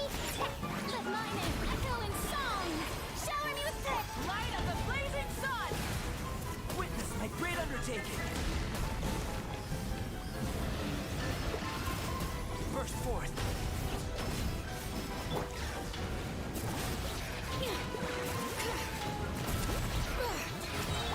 Think you can bully me? I'm Strike a blow! Let it break! Witness my great undertaking! Can't have it, green! Huh!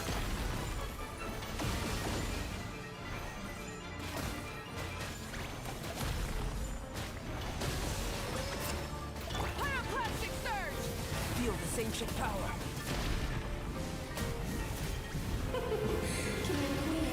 Rev the engine front! Shake the ass! Time to shine!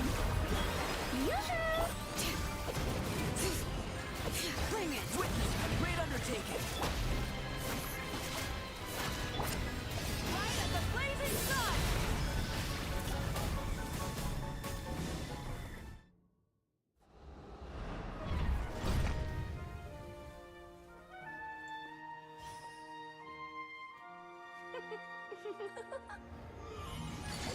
Ugh, it had to be this form? A toy really doesn't suit me. Well done, but this isn't over. I will now preside over the second trial. Stare straight ahead, and you will see things as they appear. But change your perspective, and you will see them as they are.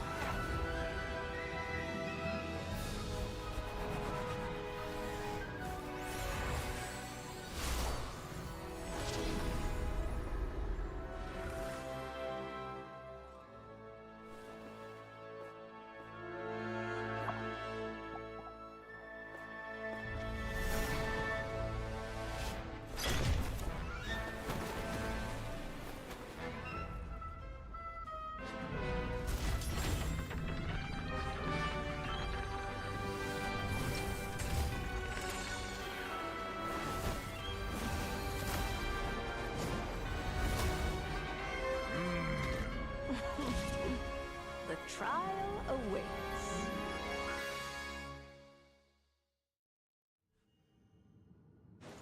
Only by turning the world on its head can we see its true colors. So, it begs the question, what do you see on the other side of this chessboard? Pawns earned true freedom the moment they gained legs with which to ride. So, in the spirit of random, I I prepared a little surprise for you. No need to thank me, of course. Just a small gesture of kindness from me. Now below. This calls for some pomp and ceremony. Oh, Albedo, you're always so charming and delightful. Like my own student. She Live! Witness my great undertaking! The light of the blazing sun! Oh, this is all getting rather dreary. Allow me, darling. Letting great names echo! Ow! The beat!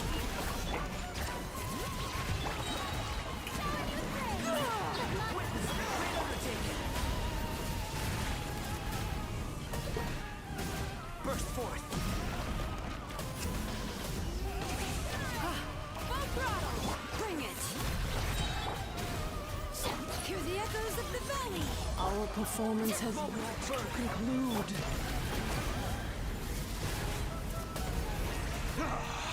I dance for you, my dear. Grab the end!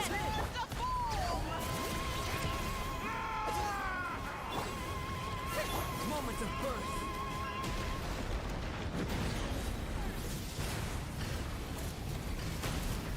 The curtain call has arrived. Rise with the sun!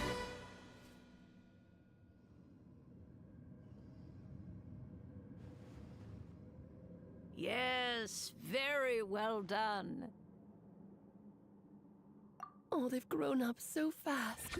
I'm so proud. Really? Well then, I'll leave you to debrief the others about today's events. Huh? You're leaving already? You did marvelously today. I'm thrilled for both of you. And should you feel the need to gloat profusely to that student of mine so she knows to up her game, be my guest. Lovely tea party. But that'll do me for now. Until next time, my dearies. You're just going to up and leave? Barbie? You'll have to forgive Barbalov. She's always on the move. And she never says where she's going either. I think she enjoys the mystique. But if I had to guess, she's probably going for a walk.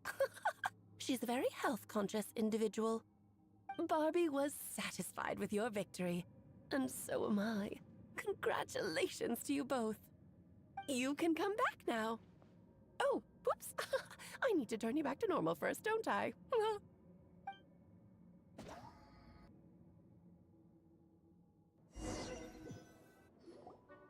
You're finally back! Great job! You made it all look so easy! Nice to have you back safe and sound. Now time to relax and switch off. You've earned it.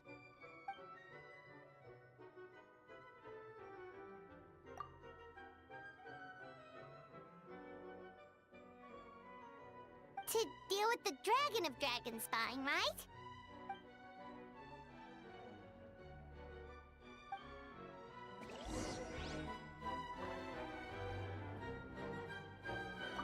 Nice to have you back safe and sound. Now time to relax and switch off. You've...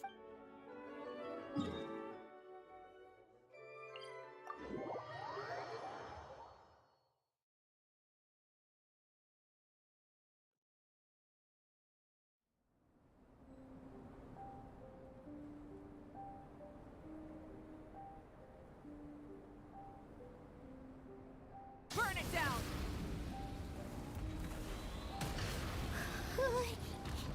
Yep, this place is as freezing as ever.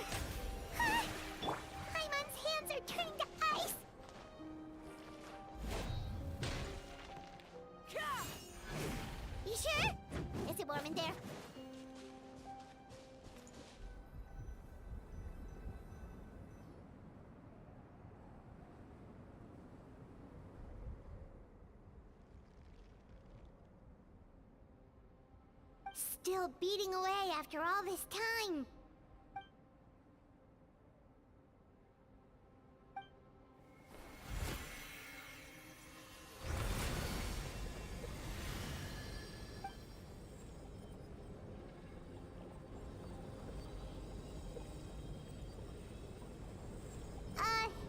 May Paimon ask a question?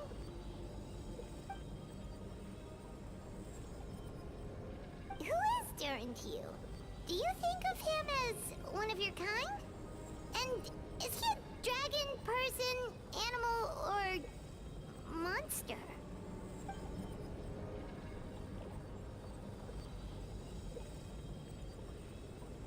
Sounds like you prefer humans to dragons then.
Looks like a golden energy has encased the dragon's heart!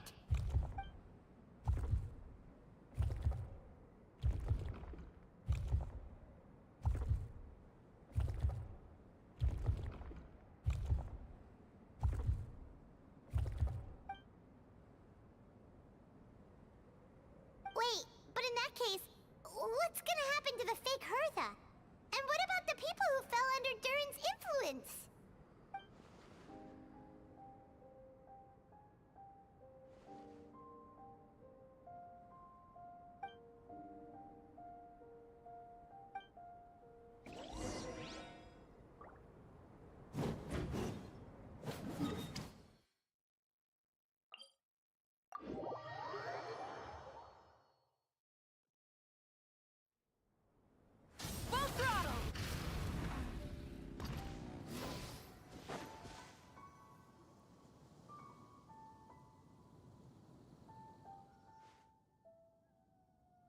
Pleasure! We sure learned a lot. Oh yeah, the festival! Wonder who the Windbloom Star is gonna be this time? Well, we've been too busy dealing with this situation the entire time. Who else would be free to work during the Windbloom Festival?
Windbloom Festival is about to begin! Let's go check it out!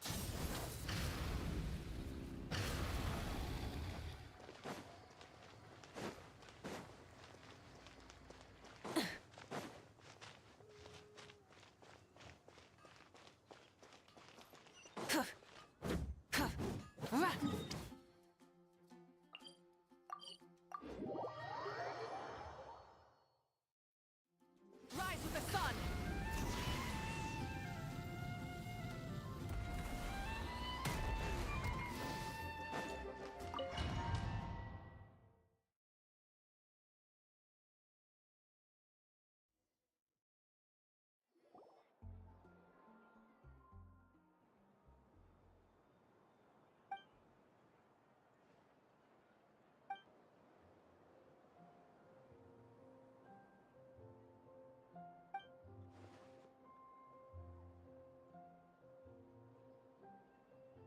Wow! Amazing! Venti!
Albedo, how did everything go?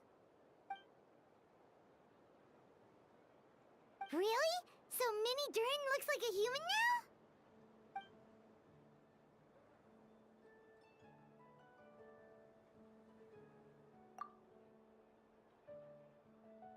So, how do you feel right now?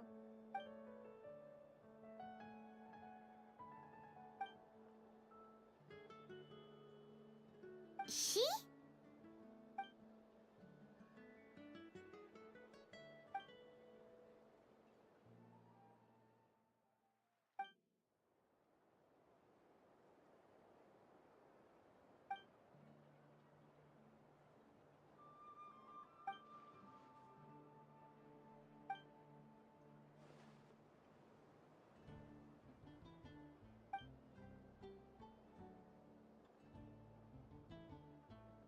So that's what she meant, huh? Well, no wonder those monsters wanted to infiltrate the city and replace you. They wanted your life for themselves!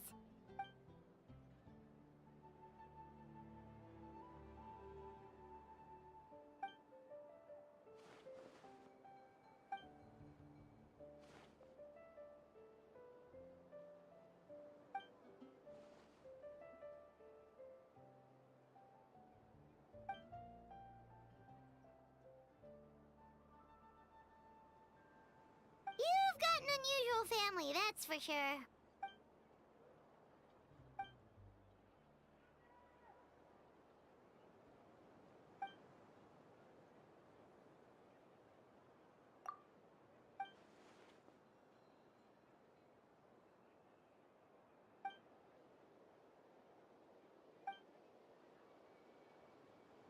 Devouring Nefarious?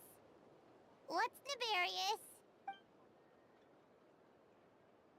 What?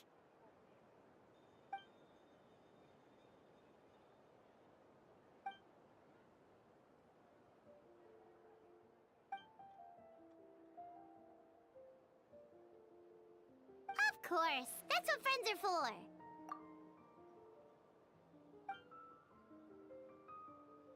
Oh, so you're heading back to headquarters? Well, good luck with the report.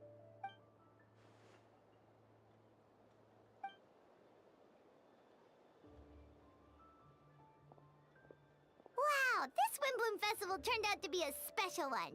It feels like we really made a difference. Oh, Paimon almost forgot! If the Windbloom star has already been chosen, what is this year's Windbloom gonna be? Venti! You're back!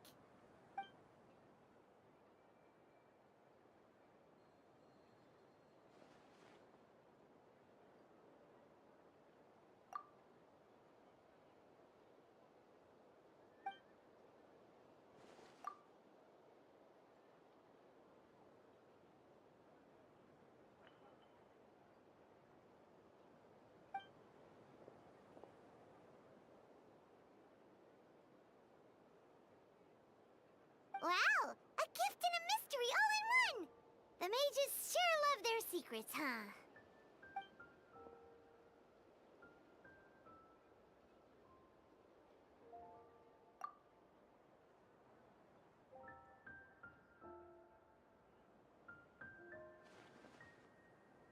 You've helped a lot, Venti. How about we treat you to a drink? Of course, Dad! Let's go to the tavern right now!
here!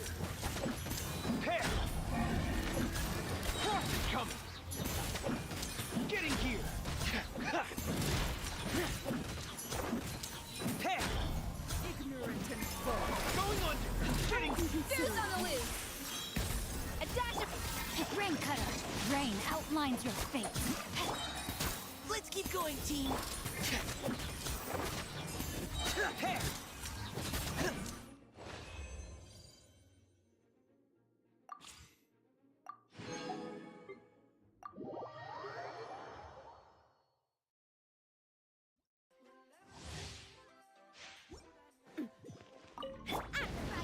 Into the fire!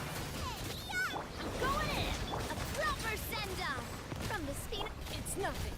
Your life is mine.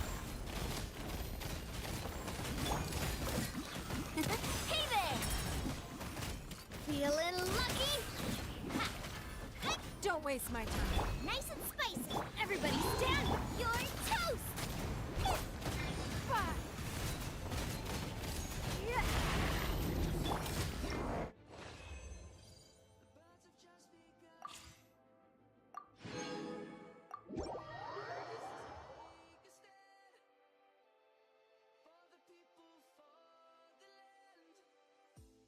Yeah. Yeah. Yeah.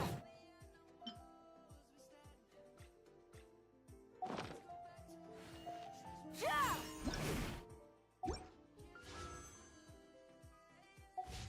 Huh.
keeping a lookout. Don't worry, there's no ambush.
Light it up!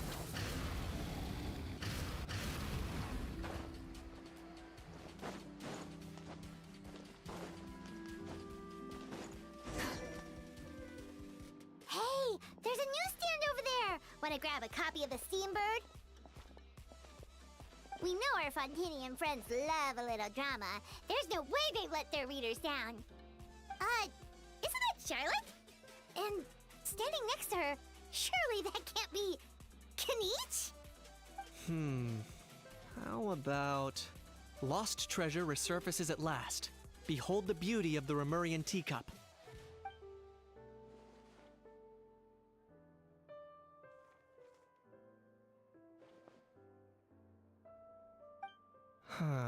Pretty shocking. But it still feels like it's missing something. Ah, got it. Udex gravely wounded in shocking stabbing. Set to miss cross-border smuggling trial.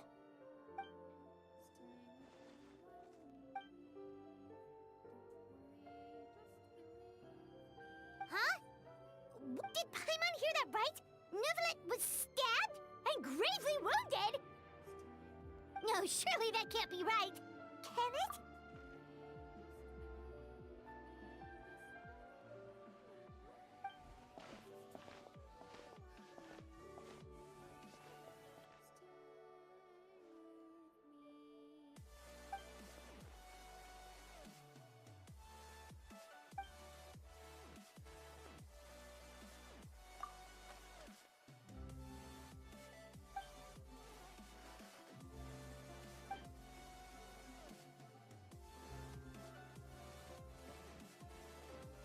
Hey there, you two. Fancy running into you here. Yeah, that, and also a less than pleasant shock. What the heck was all that about a Saurian meat restaurant and the Udex getting stabbed? Please say you weren't being serious. Trading tabloid headlines? Yeah. Charlotte and I were having a little contest to see who could find the most ridiculous fake news stories.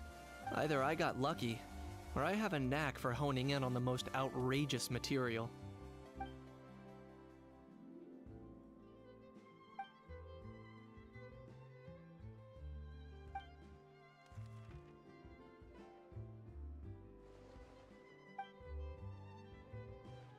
If I had to quantify it, I'd say about 1% of what they write is the truth. Huh? Him? Lenient? Oh, you gotta be kidding! Ah! Don't get me wrong. I'm not trying to give credit to these so-called news stories for occasionally including a grain of truth. All I'm saying is, even the wildest leaps of the human imagination are always rooted in reality. You mean all those fake headlines you mentioned actually do have some basis in fact? Sure they do. For instance, there was in fact a smuggling trial recently. Considering the amount of speculation surrounding the smuggled goods, it's no wonder there are rumors about restaurants serving saurian meat or teacups being unearthed from ancient ruins. But in reality, the goods in question were simply a few ancient relics dug up from ruins in Natlan. Rest assured, no saurians were harmed in the process.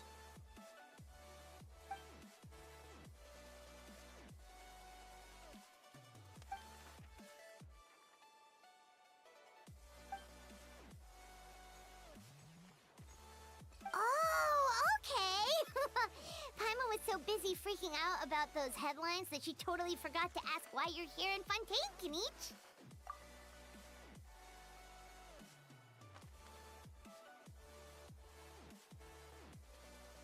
It was a pretty open and shut case, and my testimony in court was clear enough.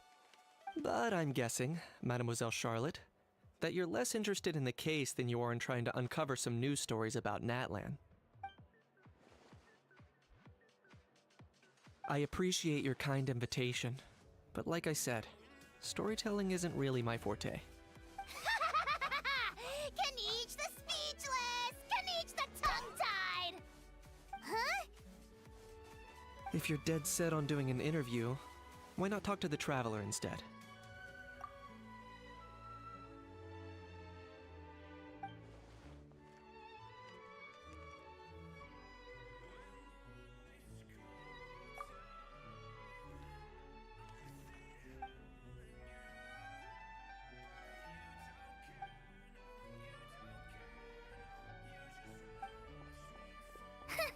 Charlotte never stops, does she?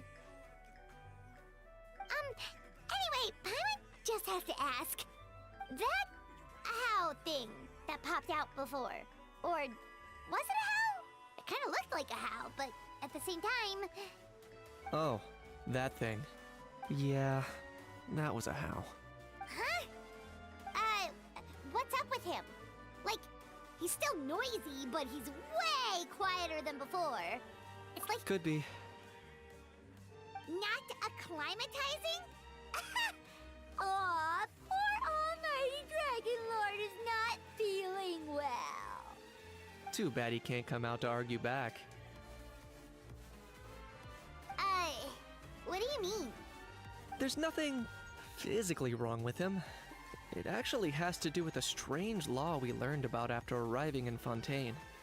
Apparently, it's forbidden to release flying objects within Fontaine city limits during the first 3 days of each month. Paimon sure does! Paimon's been down this road before. There's an easy solution. As long as Kinich holds onto a house tail, he'll be considered an Almighty Dragon Lord balloon, not a flying Almighty Dragon Lord. Not gonna lie, I was considering that.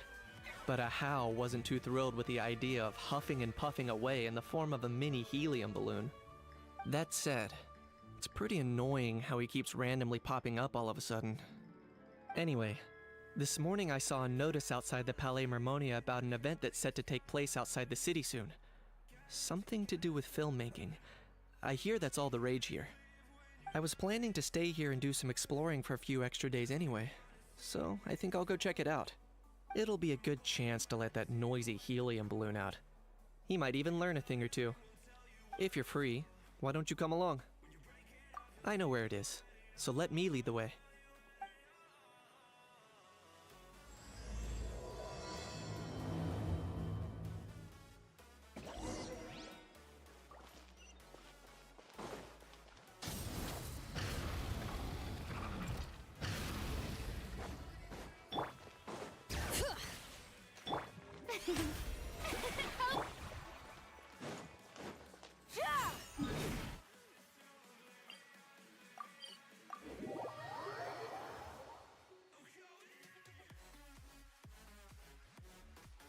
Looks like I remembered correctly. Here we are. Wow, this is awesome! Hard to believe it was just an empty beach before. Yeah, it was still completely deserted only a few days ago when I passed by on my way to testify at the Opera House. There must be some efficient workers in Fontaine. Quite impressive. few days? One night was all it took. Rap-a-tap-tap, ta-da! But is this all it takes to blow people away? Oh, no, no, no. Given my past experience, I can't let myself get carried away. Well, I can't believe you actually remember me. It's me, Lepine Pauline.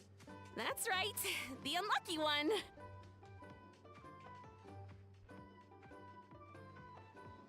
Of course! How else would we have managed to build Fantasyland in a single night? Fantasyland? At least that's how I like to think of it myself. A magical land of fantasy, the stuff of film buffs' dreams. I know it sounds like I'm laying it on thick, but that really is the goal here. As you can see, the theme of this amusement park is Fontanian filmmaking, a place for all film lovers to come together and co-construct a world of dreams. Co-construct? Well, that's a relief. Sounds like you're sharing the cost this time rather than pouring your entire life savings into a single project. Nope! I might be inviting others to help fund this, but that doesn't mean I haven't thrown all of my life savings into it too! Huh? You've got to be kidding. Ha!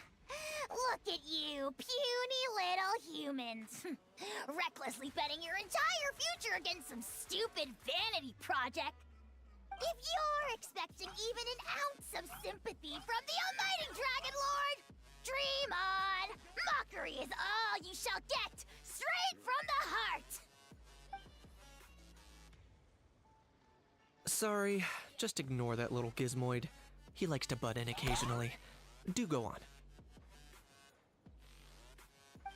Gizmoid? Who you calling Gizmoid? You're the Gizmoid! Wow! That's quite a nifty mecha you've got yourself there. Is it some sort of smart personal assistant? You ought to let Miss Charlotte see your cool gadget. Who knows? Maybe you could even look into mass production. Mass production? Ugh, insolent, vulgar, and disrespectful! I, the almighty Dragon Lord, am one of a kind! There has never been another like me, nor will there ever be! And another thing, smart is the understatement of the century! I shall have you know that I am Kahulahau, forebear of ancient wisdom! I lived for eons long before any of you were born! What? Heavens above! I beg your pardon, forebear of ancient wisdom. Please, I meant no offense. Idiot meets idiot. What's all the fuss? Making some new friends, are we?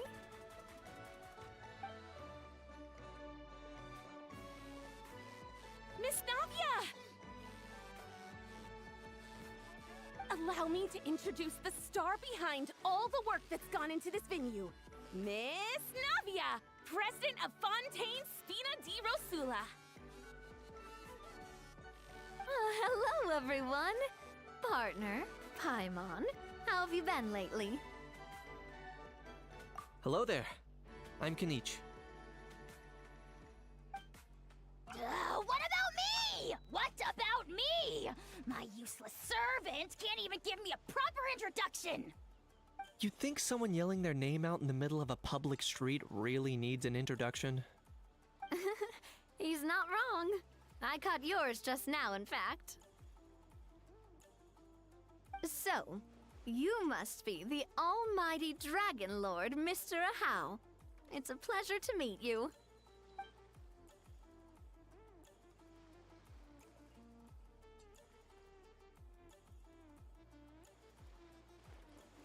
Oh, see that?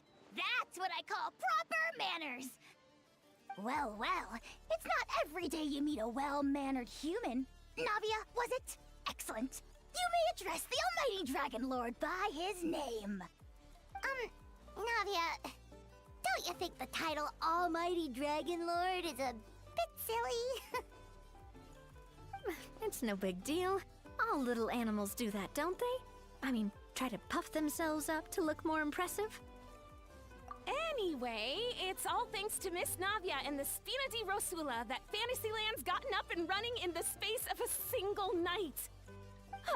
Honestly, thank heavens! After all that paperwork and endless waiting, the event and venue finally got the green light.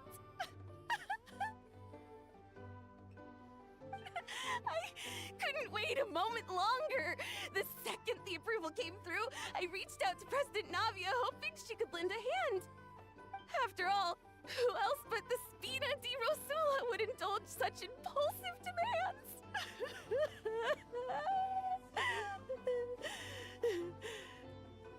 Sorry, traveler. Miss Lapine Pauline sometimes gets a bit overwhelmed by her own excitement, as you can see. I'm guessing she hasn't gone into much detail about the event yet, so let me fill you in. In short, the Cheval Moran Film Fantasyland is a fan convention that's open to film enthusiasts from all over Teyvat. Miss Lapine Pauline is hosting this event and also providing technical support. Huh? Cheval Moran? That's right! The one and only Surintendant Cheval Moran! After much persistence and many solicitations, I finally obtained Lady Farina's permission to use the image of her close friend. Not only is our adorable mascot drawing in fans by the minute, but she's also boosting her own popularity. And that was always the goal, a win-win arrangement. It's been a while since we last met, but still, it's a surprise to hear Lapine Pauline coming out with such sensible ideas. By the way, Miss Lapine Pauline, have you decided to switch careers and go into film tech? Not exactly. By chance, one of the prototype lenses I developed caught a photographer's eye, and it's now being used for the latest cinematic productions. Thanks to this unexpected opportunity, I've had the chance to invent various film-related equipment and props. That's right. So don't underestimate Miss Lapine Pauline, our resident engineer. She's the technical powerhouse at the core of this entire event. As for the Spina di Rosula, we're mainly here to take care of planning, operations, and management. For anyone feeling inspired to set up a booth, Miss Lapine Pauline and I will provide the necessary technical and operational support once their application has been approved. By the way, traveler, are you at all interested in taking part? It would be a chance for you to earn some extra income. Plus, with your skills, I'm sure you could bring something special to the table. Paimon would be even more tempted if you were to, say, throw in one of those fancy feasts she's seen in those gourmet food reels. Well, as it happens, that'll be a piece of cake. Everyone needs to eat, whether they be tourists or the stall owners themselves.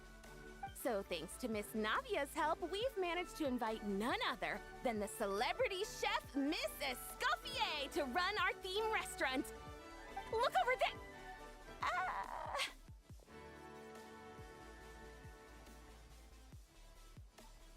You! Yes, you! For the last time, the ingredients have to be in the right ratio! Get it right next time, or you might as well just lie down on the chopping board yourself.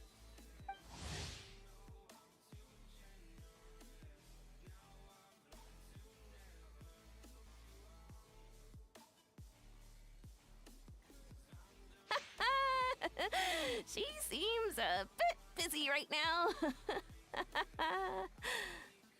Well, I'm sold. I think I'll make a How go be her assistant. You little... What's your game here? Demoiselle, sorry to bother you, but there's an issue over here that requires your personal attention. Apologies. Looks like it's back to work with me. Please feel free to take a gander at what we've got. Anyway, if you're interested in taking part, come find me later.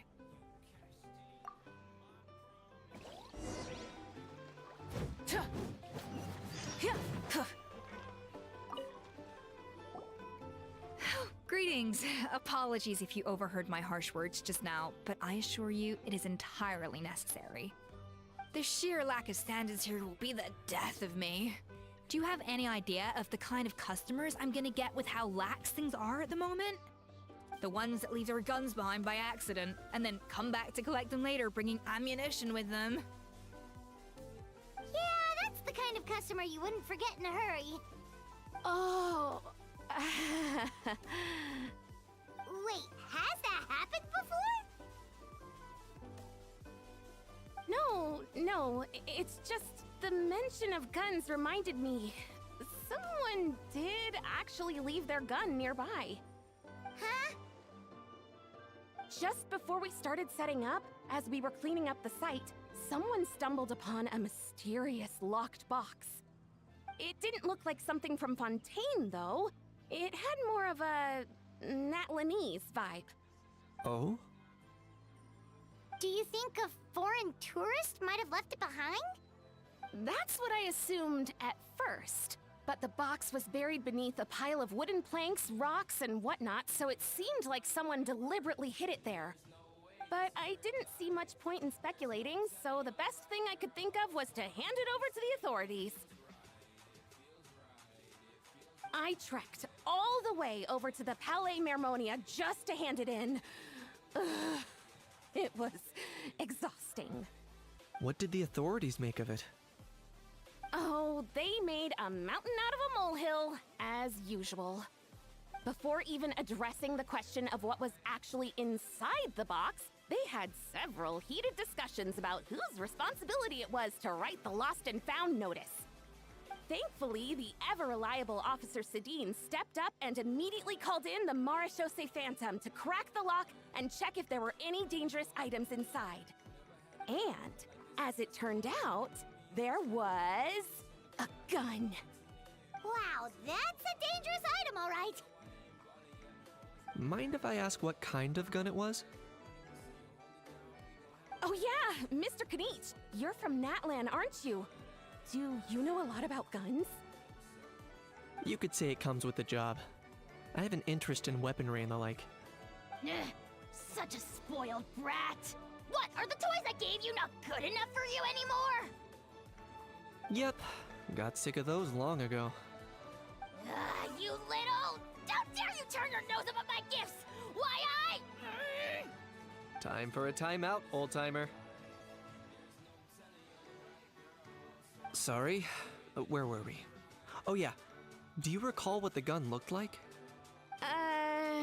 It's a bit hard to describe. If you ask me, it didn't even really look like a gun.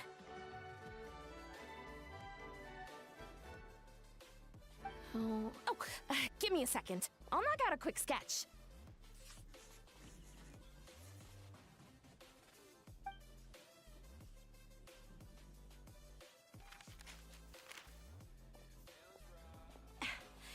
Something like this.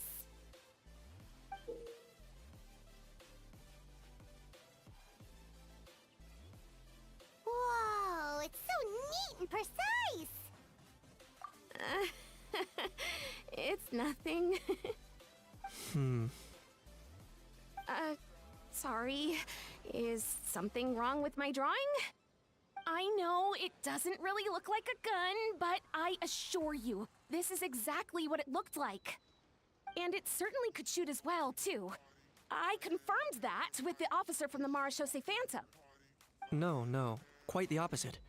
The features are very accurate, and it is definitely from Natlan.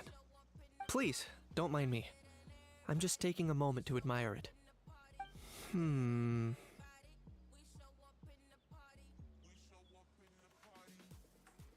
I should be the one thanking you.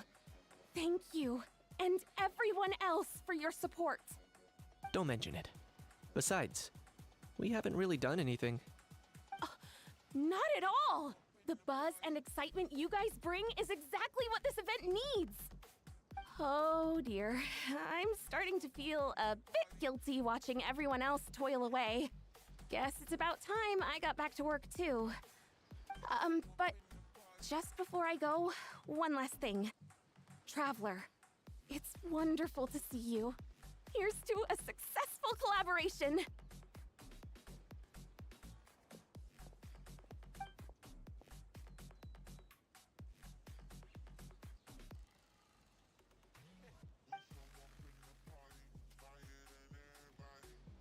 I'm sure you noticed that there was something unusual about that gun.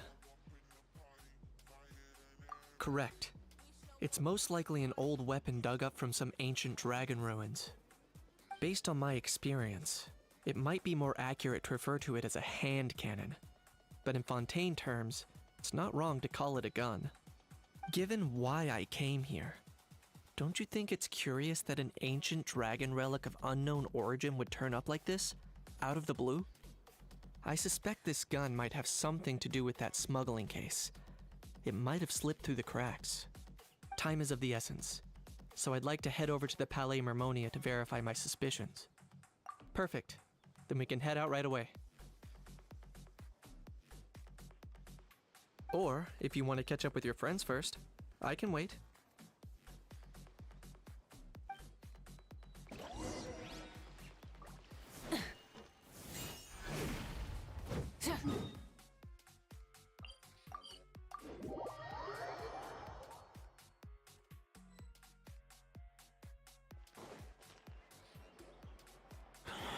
Oh, man.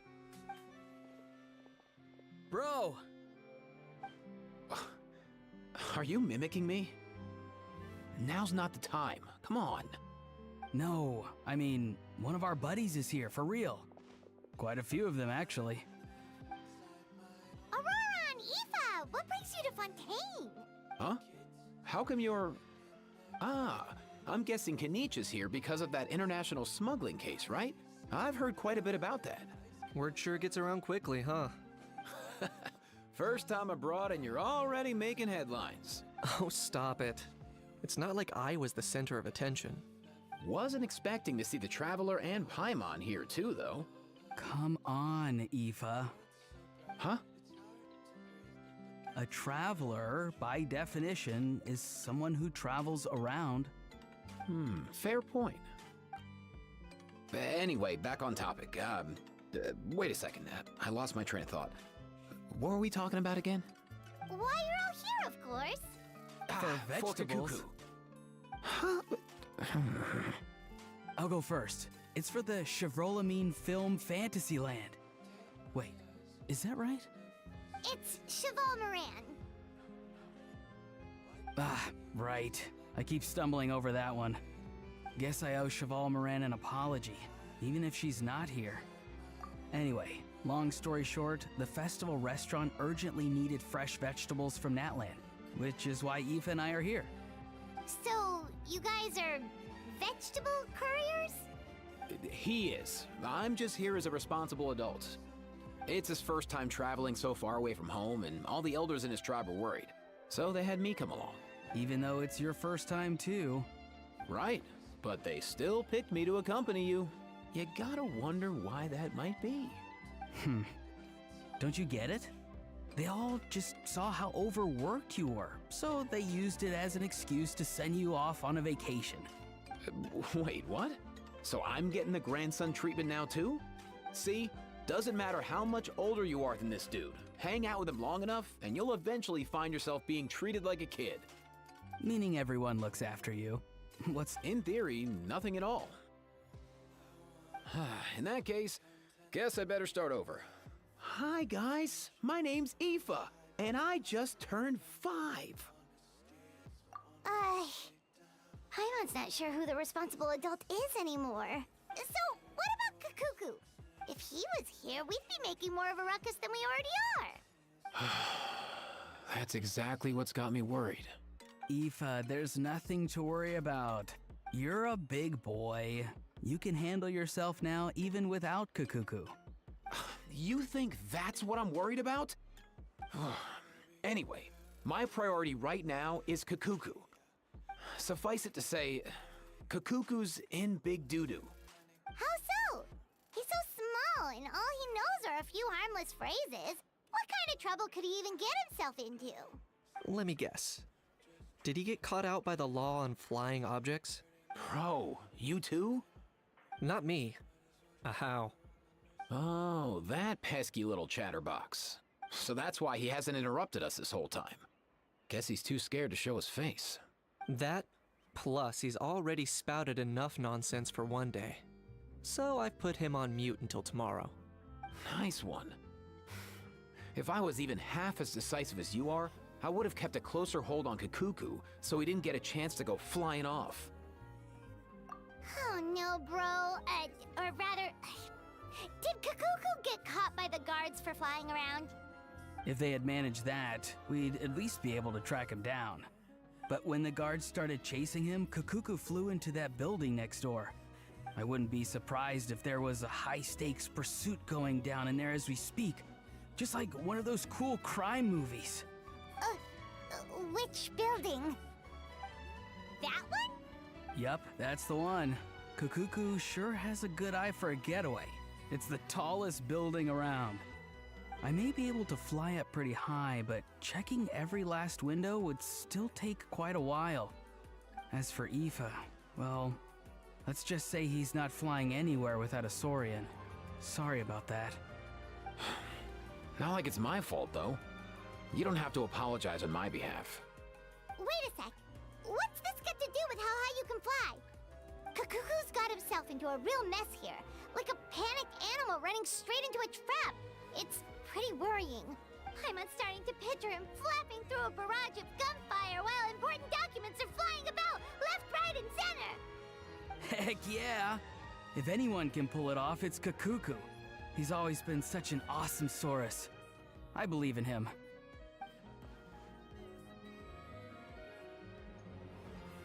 For real now? Do you even hear yourself, bro? Of course I'm for real. I'd never make light of something like that. All right. Everyone's an awesome Saurus. Well, the human version. But our priority right now should be to go in there and check up on Kakuku. Leave it to us. You sure? Wow, awesome. And if Kakuku doesn't listen to you, I give you permission to pull out a couple of his feathers. Wait, since when was that up to you? Well, then it's your call, bro. All right then, if Kakuku doesn't listen to you, I also give you permission to pull out a couple of his feathers. There you go. If he objects to that, tell him to come find us. He won't. Trust me.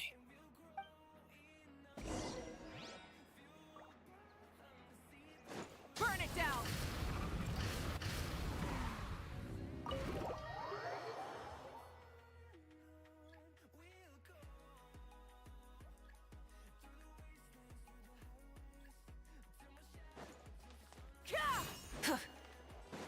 Nothing new there.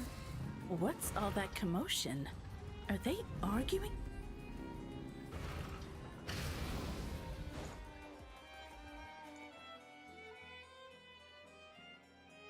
No way,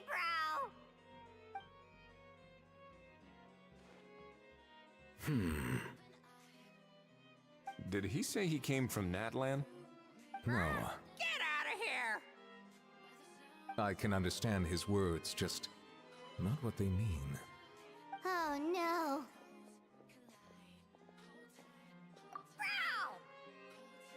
Bro! He keeps repeating the same things over and over again. Oh, you know one another. He's a friend, yeah. A Saurian friend, let's say. Great. Well, that was easy. Looks like we've tracked down the owner. Guess that's one less lost and found notice for you to write, Monsieur Neuvillette. For real? Traveler, was there something important you wanted to discuss with the Udex? I'm just about done with my business here. Need me to step out? Stay and hear them out first. Perhaps it will have some bearing on your own work. If I'm not mistaken, you are the same Mr. Kanich who served as a witness in the smuggling trial? I take it there's been a further development in the case. That's right. Very perceptive, Mr. Udex. So you've met Neuvillette before? But wasn't the trial overseen by another judge? I've seen his photo in the papers. But as for this other gentleman... Allow me to introduce you to Mr. Wriothesley, administrator of the Fortress of Meripede. Or in layman's terms, Fontaine's prison warden. Please, feel free to share anything about the case. There's no need to keep anything from him. Pleasure to meet you. pleasure to meet you! Wow, that sounded just like me. But should we really discuss official business in front of the Saurian? Oh, wow! Oh, no! I believe he said... Or rather, I suppose he meant that he'll keep this to himself. Though I should mention, Mr. Kukuku, that we will have to ask you to sign a confidentiality agreement. Sure thing, bro!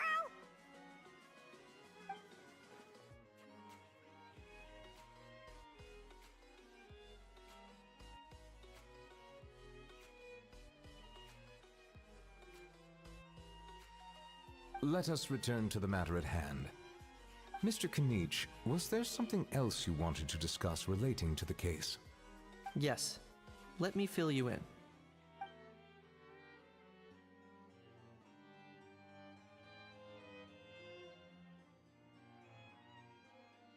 Wow! It really is exactly like Lapine Pauline's sketch! That must be all that practice drawing engineering blueprints, huh? So if it's true that this weapon came into Fontaine alongside the contraband from the smuggling case, then there's a high chance we overlooked a suspect. That's exactly my line of thought. I see. Mr. Kanich, thank you for reporting this promptly. I'll arrange for the Marechaussee Phantom to investigate right away. We should begin by questioning the prisoners in custody. Wriothesley. I'll sign off on the interrogation request. Don't you worry. That would be much appreciated. It's lucky that the Palais Mermonia wasn't scheduled to release any public bulletins today, and that this guns lost and found notice hasn't been written up yet. In other words, the news hasn't leaked. I'll be staying in Fontaine for the time being. If there's any progress in the investigation or you need my help, feel free to reach out anytime. Yep, we were just about to go help out with Lapine Pauline's convention. If there's any news, we'll keep you all posted. Marvelous. Thank you all. Well then, all that's left is to...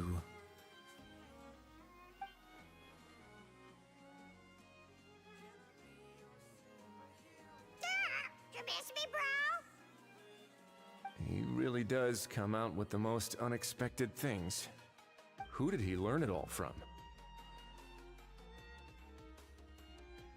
Huh. Well, it's pretty extraordinary. Anyway, according to due process, we must first determine whether Mr. Kukuku qualifies as a flying object. And, following on from our conversation just now, he also needs to sign a confidentiality agreement. Drafting said agreement may take some time. Looks like you'll be staying with us for a while then, Kukuku. Excited?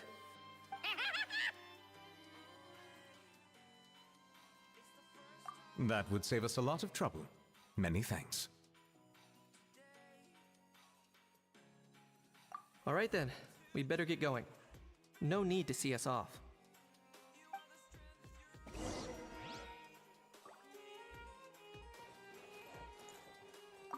I know you mentioned a while back that people from Nadland would soon start showing up all over the world. But I hadn't expected anything like this. It seems no matter where they come from, all dragons are inquisitive by nature. You can say that again, bro! The same might well be said for humankind. The real reason you chose to stay to investigate this case was your curiosity about Natlan and Mr. Kukuku, was it not? Guilty as charged. Nothing gets past you.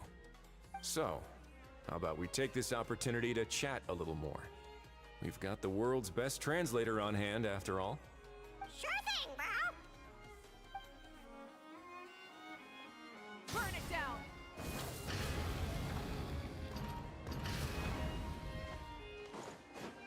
Bring it!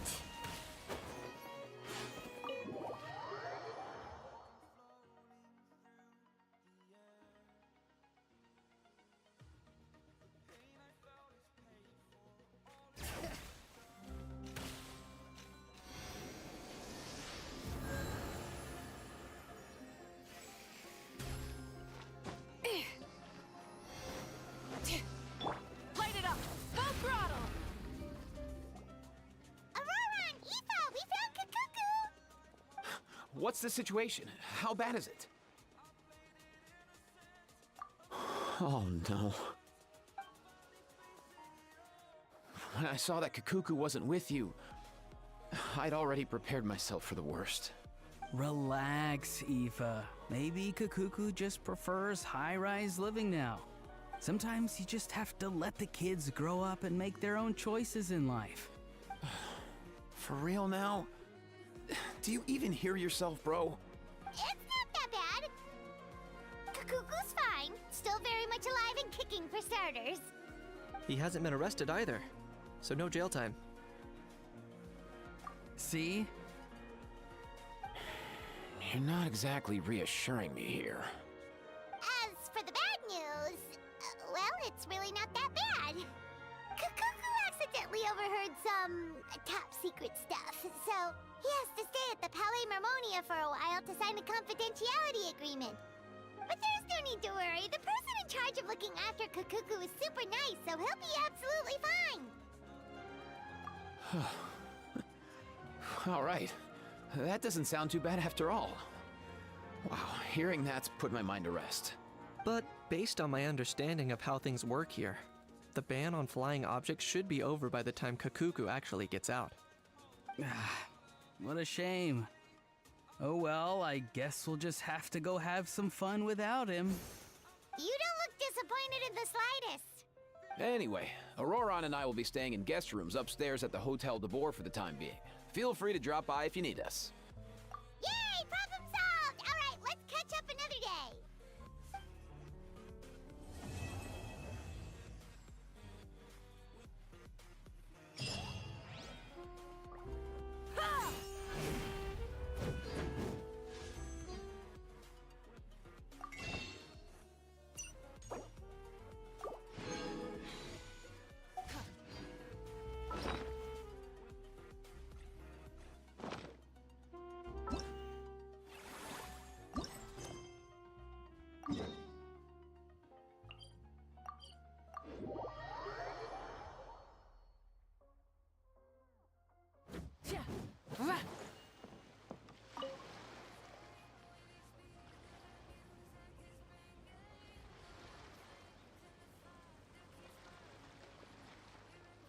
Traveler, it's you! Ready to join the Cheval Moran Film Fantasyland crew? It's time, dear partner in Paimon, for us to turn our attention to the Cheval Moran Film Fantasyland. As I mentioned, the park was started up by enthusiasts who brought in the Spina di Rosula to handle the planning, construction, and operations. Of course, enthusiasts aren't typically all-around experts. They usually stick to designing the event booths. We, for our part, handle long-term operations and develop standardized strategy guides for the different activities. Long-term operations? Strategy? It all sounds so complicated. We spend most of our time adventuring, and we barely have any experience running a stall. Do you think we can handle this? That's more like it. You've seen it all before, haven't you, partner? I'd even go as far as to say you've shaped some of Tevat's biggest business ventures. Anyway, first things first. Let's get an overview of how the whole festival's gonna be run.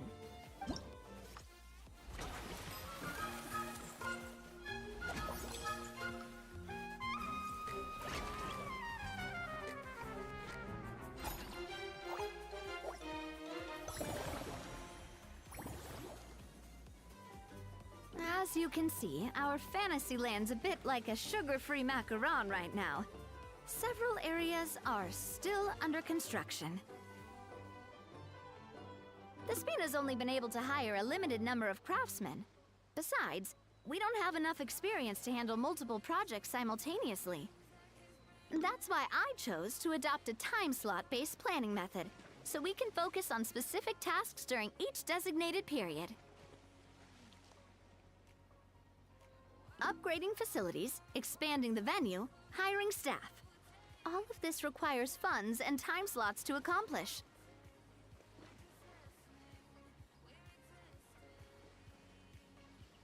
So, it's our job to allocate precious time slots in each business cycle to the most worthwhile tasks.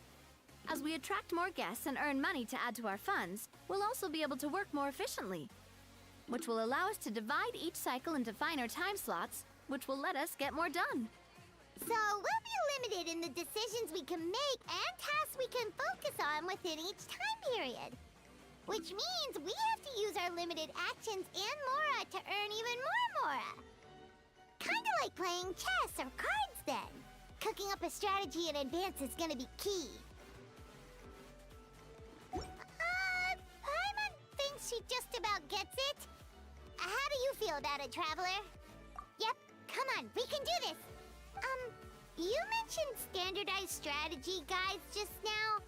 Does that mean there are non-standard ways to take part too? Of course.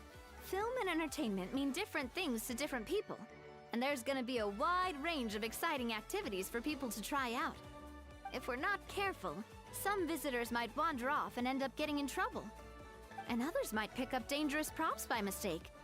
To avoid confusion, we need to create a standardized strategy guide for each activity. Just think of it like a walkthrough. Wow, if we're the first ones to test out the activities, who knows what surprises there could be waiting for us. But if we hit a tough spot, we'll just have to rely on our skills to carry us through. Hopefully it goes without saying that I'd never put you in danger, partner. I carefully checked all the existing activities before you arrived, and I can assure you that they're all perfectly safe. I also wanted you to experience the activities before anyone else gets to. It'll be fun. Plus, we'd like to hear your thoughts and suggestions. Oh, those are two things Navia is best at! Making people feel safe and having fun! Great! Well, I can't wait to hear what you think. Your input is super important to us. All right, then. Let's start with Eclectic Escapades and put our first guide together.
Both of you seem even more excited than before.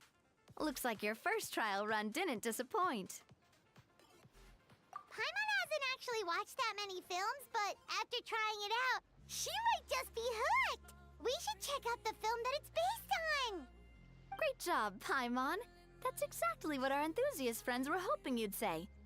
They'd be beyond delighted to hear that visitors are curious about the films that inspired these attractions.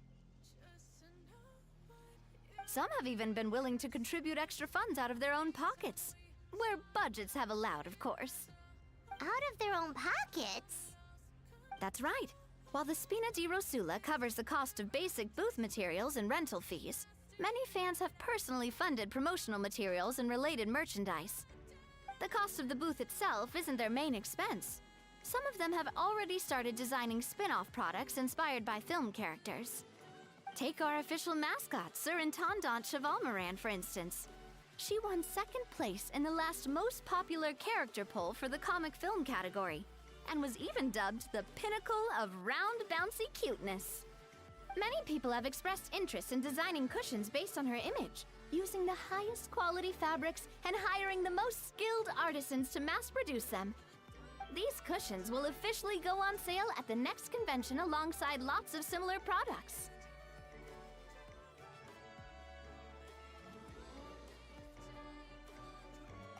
Sounds irresistible, right? Plus, as Surintendant Chevalmoran's guardian and official image rights agent, Farina will receive 60% of the sales revenue. After all, the fans are doing this voluntarily, not for profit, but to promote Surintendant Chevalmoran's adorable image. The more Mora ends up in Farina's purse, the better Surintendant Chevalmoran's meals will be. And who wouldn't be happy to hear that? Oh, Paimon likes the sound of that. Everyone working hard for something they all love without worrying about profit. Still, we can't just ignore Mora completely. Whether it's fan creations or official commercial projects, some level of financial balance is still necessary. The same logic applies to the Chevalmoran Film Fantasyland taken as a whole. Once we finish the standardized strategy guides, our attractions can officially be open to the public. But we can't take personal charge of the ticketing process. There's plenty of work to do at the various booths, and the park itself is a work in progress. We'll need to assign dedicated employees to maintain and manage each attraction. There's a recruitment section on the park's bulletin board. We've received many applications, and each candidate has their strengths. Our job is to match the best candidates to each attraction based on their overall performance. Once assigned, the staff will keep the attractions running, ensuring a continuous revenue stream. Wait, so we've suddenly gone from being playtesters to heads of human resources? That's definitely a first for us.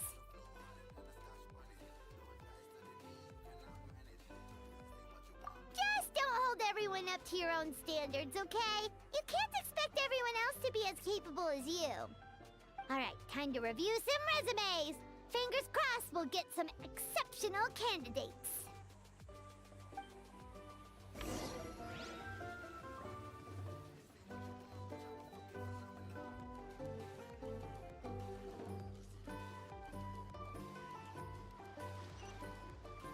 Rise with the sun!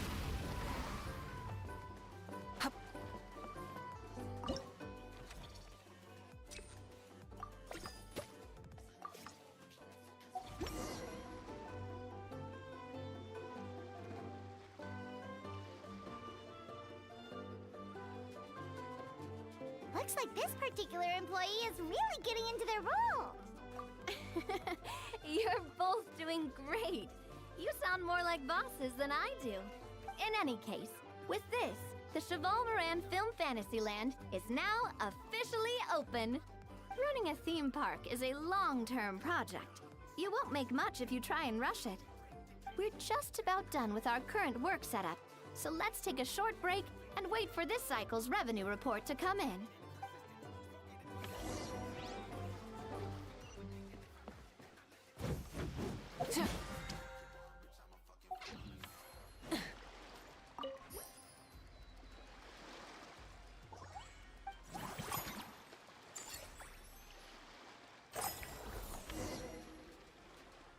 Well, the numbers might not look that impressive, but given that we're just getting the ball rolling, I'd say that wasn't a bad start. Building on this momentum, we must consider rolling out more unique business strategies during the next cycle. To draw in the crowds, I've invited one of Fontaine's very own celebrity chefs, my good friend Escoffier. She'll be performing right here in the amusement park's restaurant. On that note, let's go catch up with her. So, is the restaurant part of our business strategy too? There are so many layers to this operation.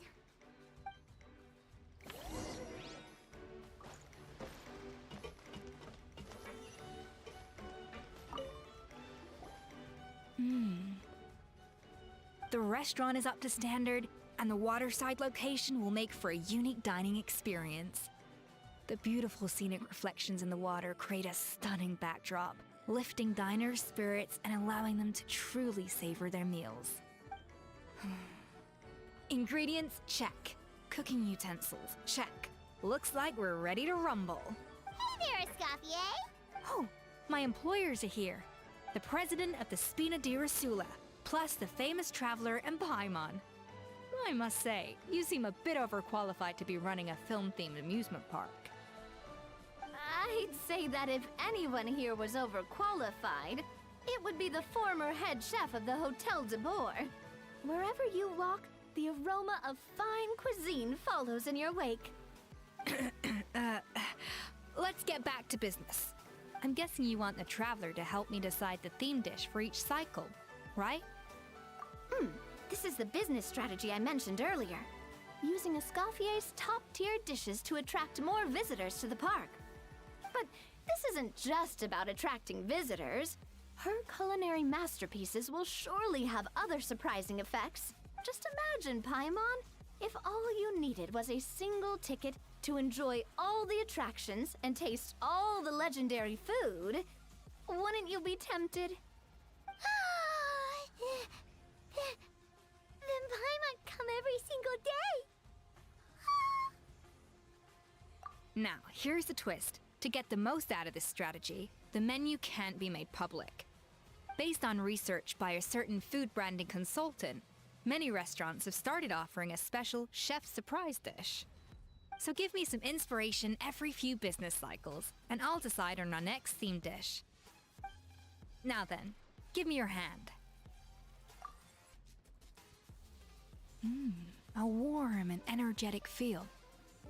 Your hands are calloused from wielding your sword, but still quite delicate.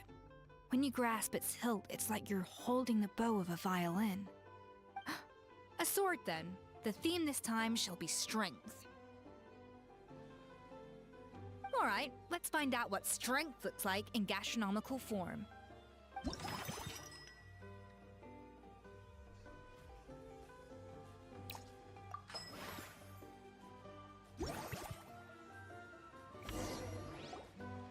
I've refined the sauce for these barbecue ribs.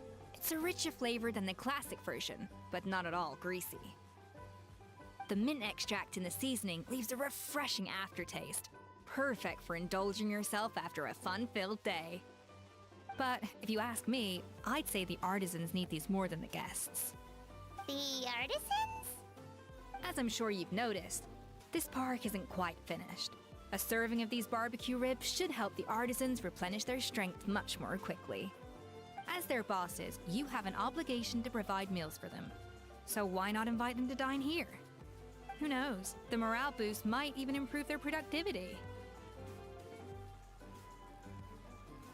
Oh, if I recall correctly, you once served up some special fish and chips for the porters over at the Fleuve Sandra.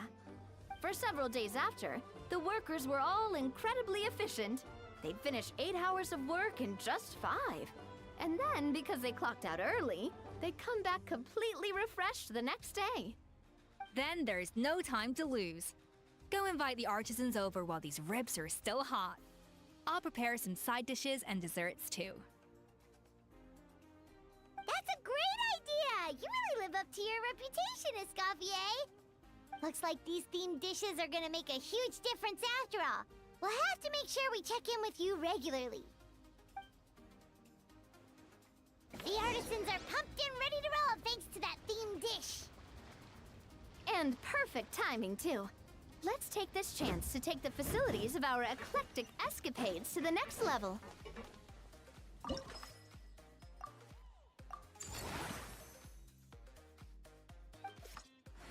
We should be able to attract more customers by upgrading the... An attraction will reach its ideal revenue only when its service value meets customer expectations. As we improve and expand our facilities, expectations will also increase accordingly. When that happens, we can deploy more capable employees or invest funds in training to enhance our employees' skills.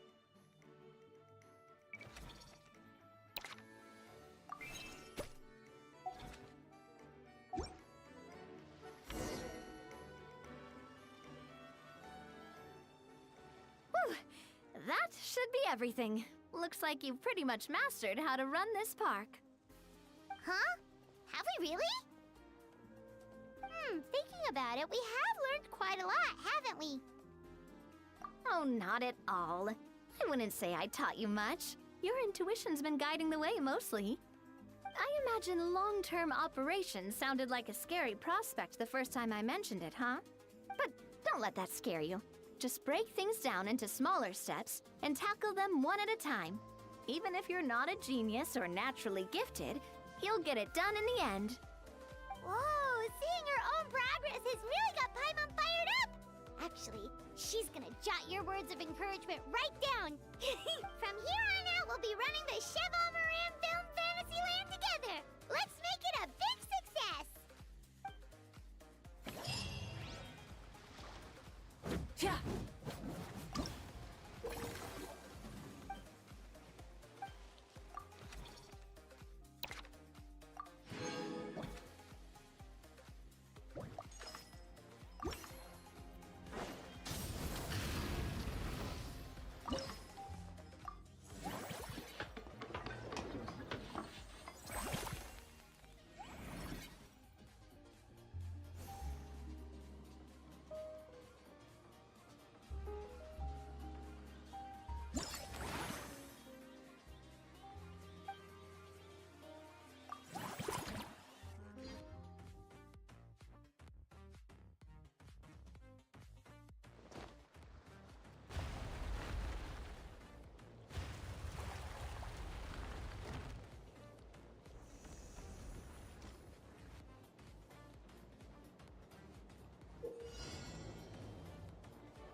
unique aroma. All right then.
Many insects have a compulsion to follow the light, and humans are the same.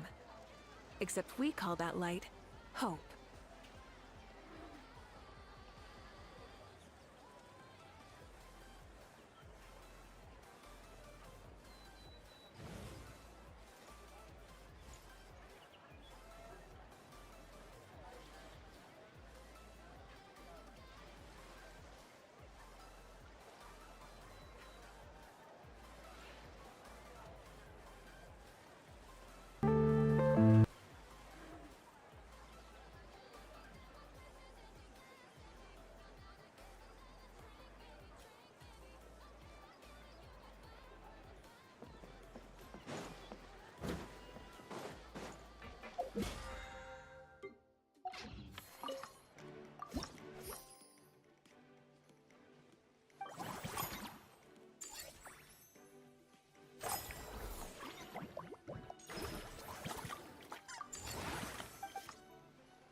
This realm is... If you ever...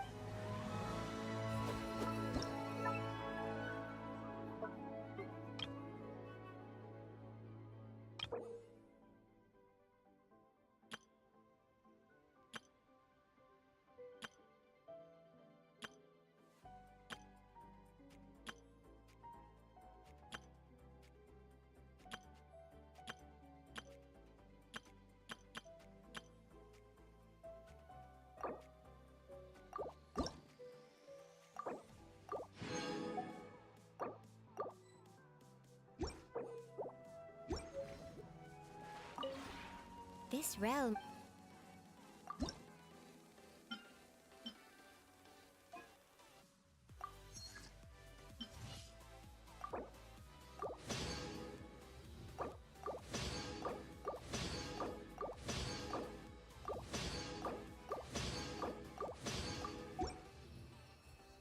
If you ever...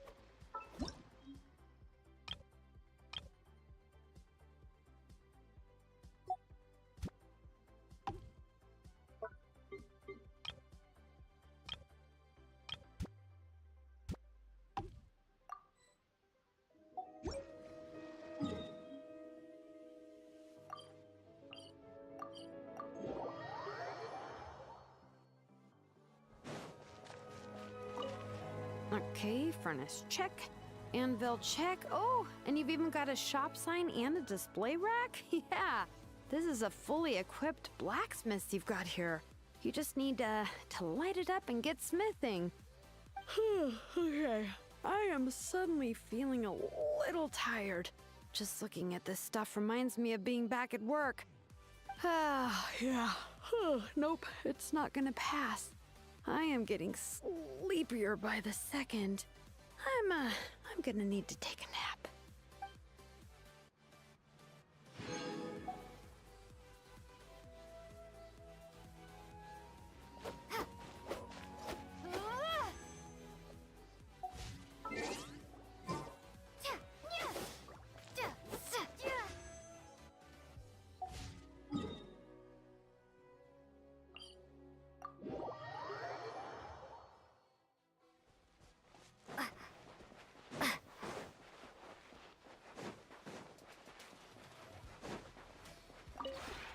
This realm...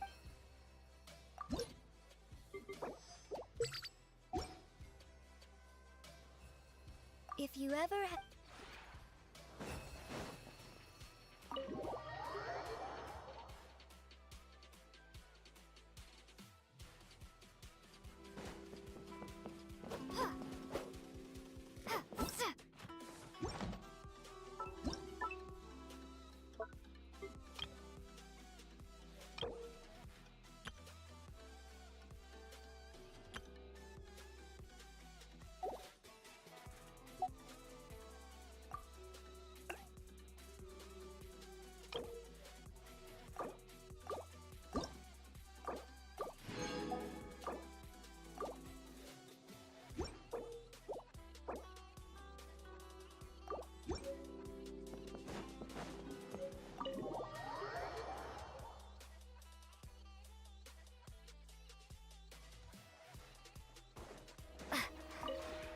This realm...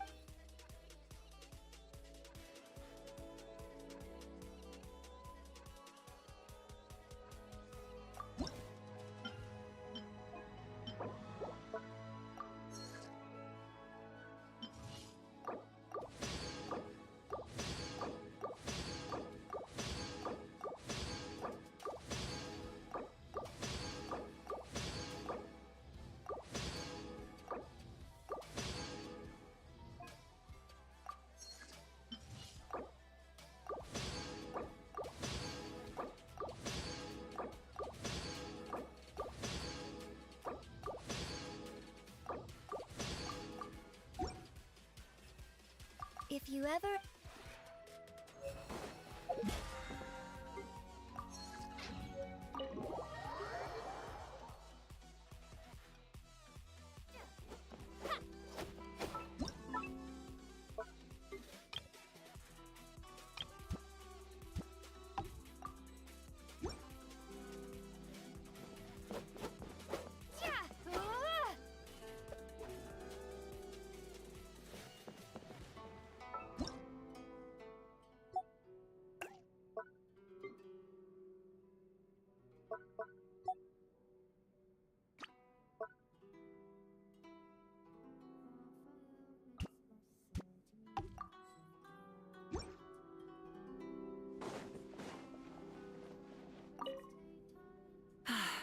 We've got the venue to have a...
Why do they never miss? Teamwork is strict! Justice will prevail! Look out below! It's justice o'clock! Oof!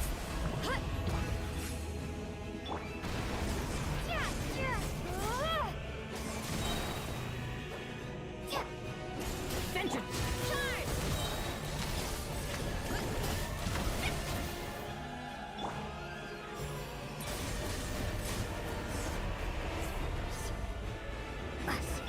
Everybody stand!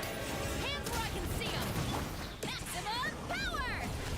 It's justice o'clock! Hi! Yeah! Hero incoming! Come, join me in the eternal night!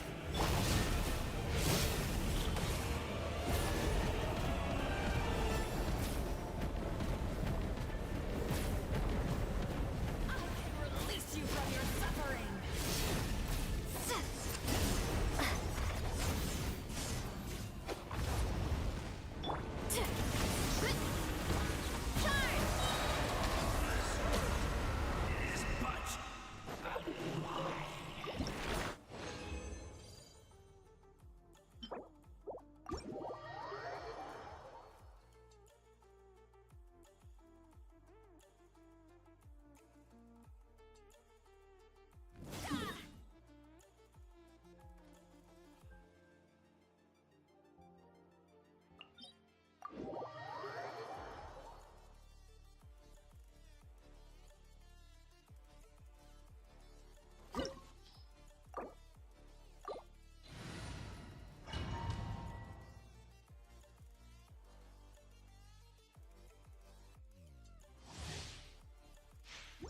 Running late again. Let's light it up! Or do you not even have the courage to be afraid? Teamwork is dreamwork! US! Heads up! Is it my Hero turn now? incoming! Headbutt! Now that's more like it. Hi! Yeah! Hero incoming! With the fall of darkness, destruction shall rise. Have a taste of purgatory. Everybody stand back! Spare your energy. Running is of little use. Hi! Look at you. Trapped like a bunch of helpless animals. Hands where I can see 'em! Let's light it up! Hero incoming! Is it my turn now? Not bad. Justice o'clock! You've proven to be a worthy opponent after all. Spare your energy. Go in! Kindness has been seared away. Justice will prevail! My blade is all that remains. Headbutt! Right? Yeah! Hero incoming!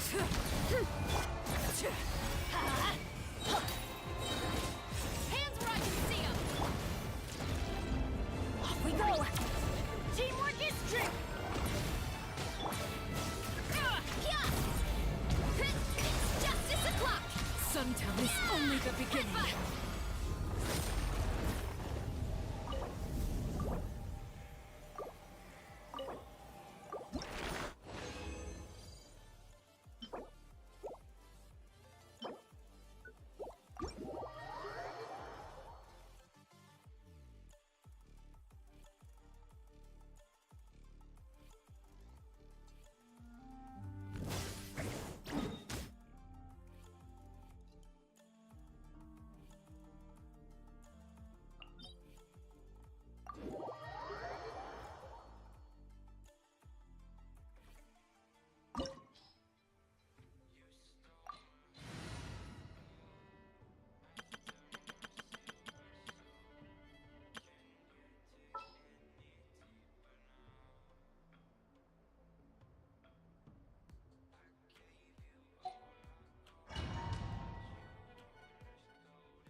brave names echo!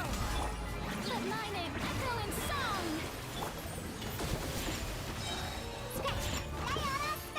Pyroclastic surge!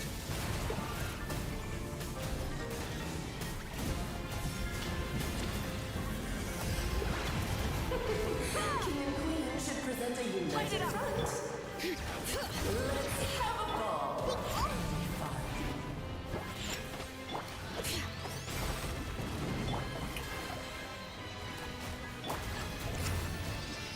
Hear the echoes of the valley!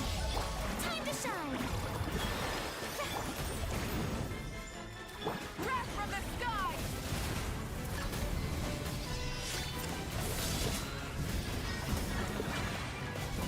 Incinerate! Rev the end!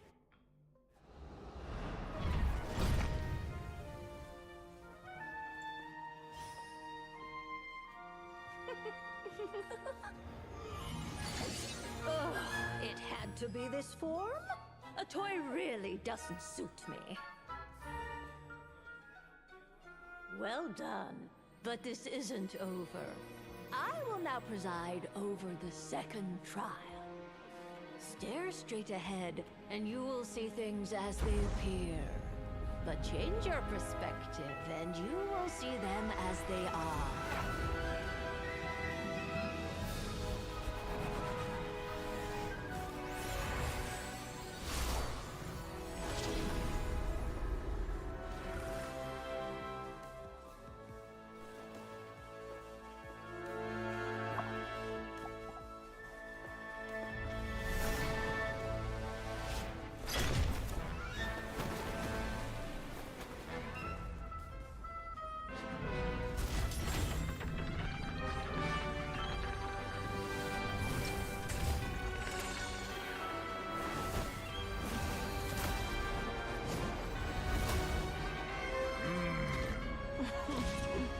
The trial awaits.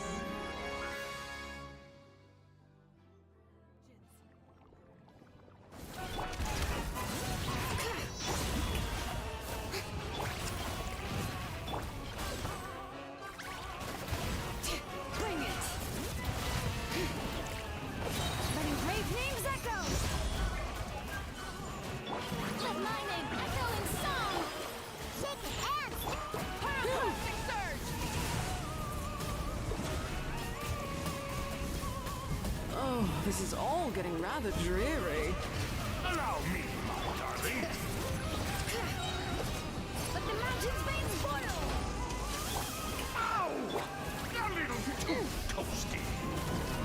It is time to slay our foes with one almighty This calls for some pomp and ceremony. Time to shine! Light of the blazing sun! Good lord, I was I've forgetting lost your my lines. place. Where were we? Try and stop me! Bring it! Here! Hear the echoes of the valley! Let us dance, my dearest. Try to remember the steps this time. Wrath from the sky! Oops! I thought I had it memorized. Incinerate! Let the world come alive! Let's go,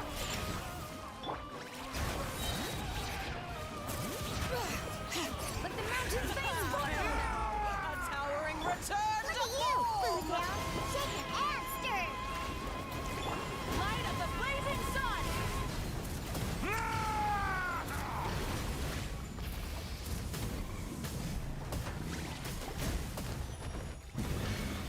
The stage is yours, my queen.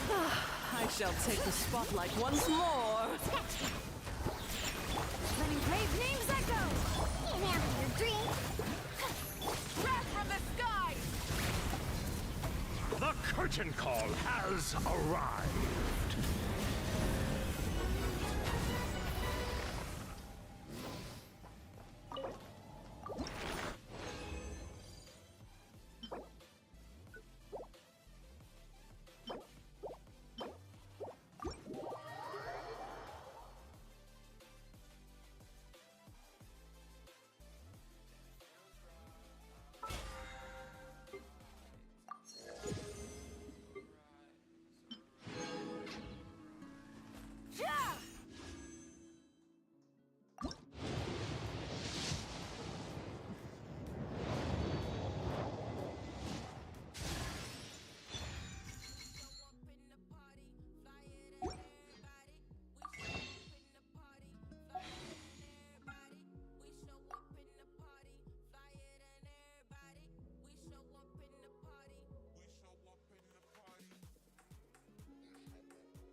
Light it up!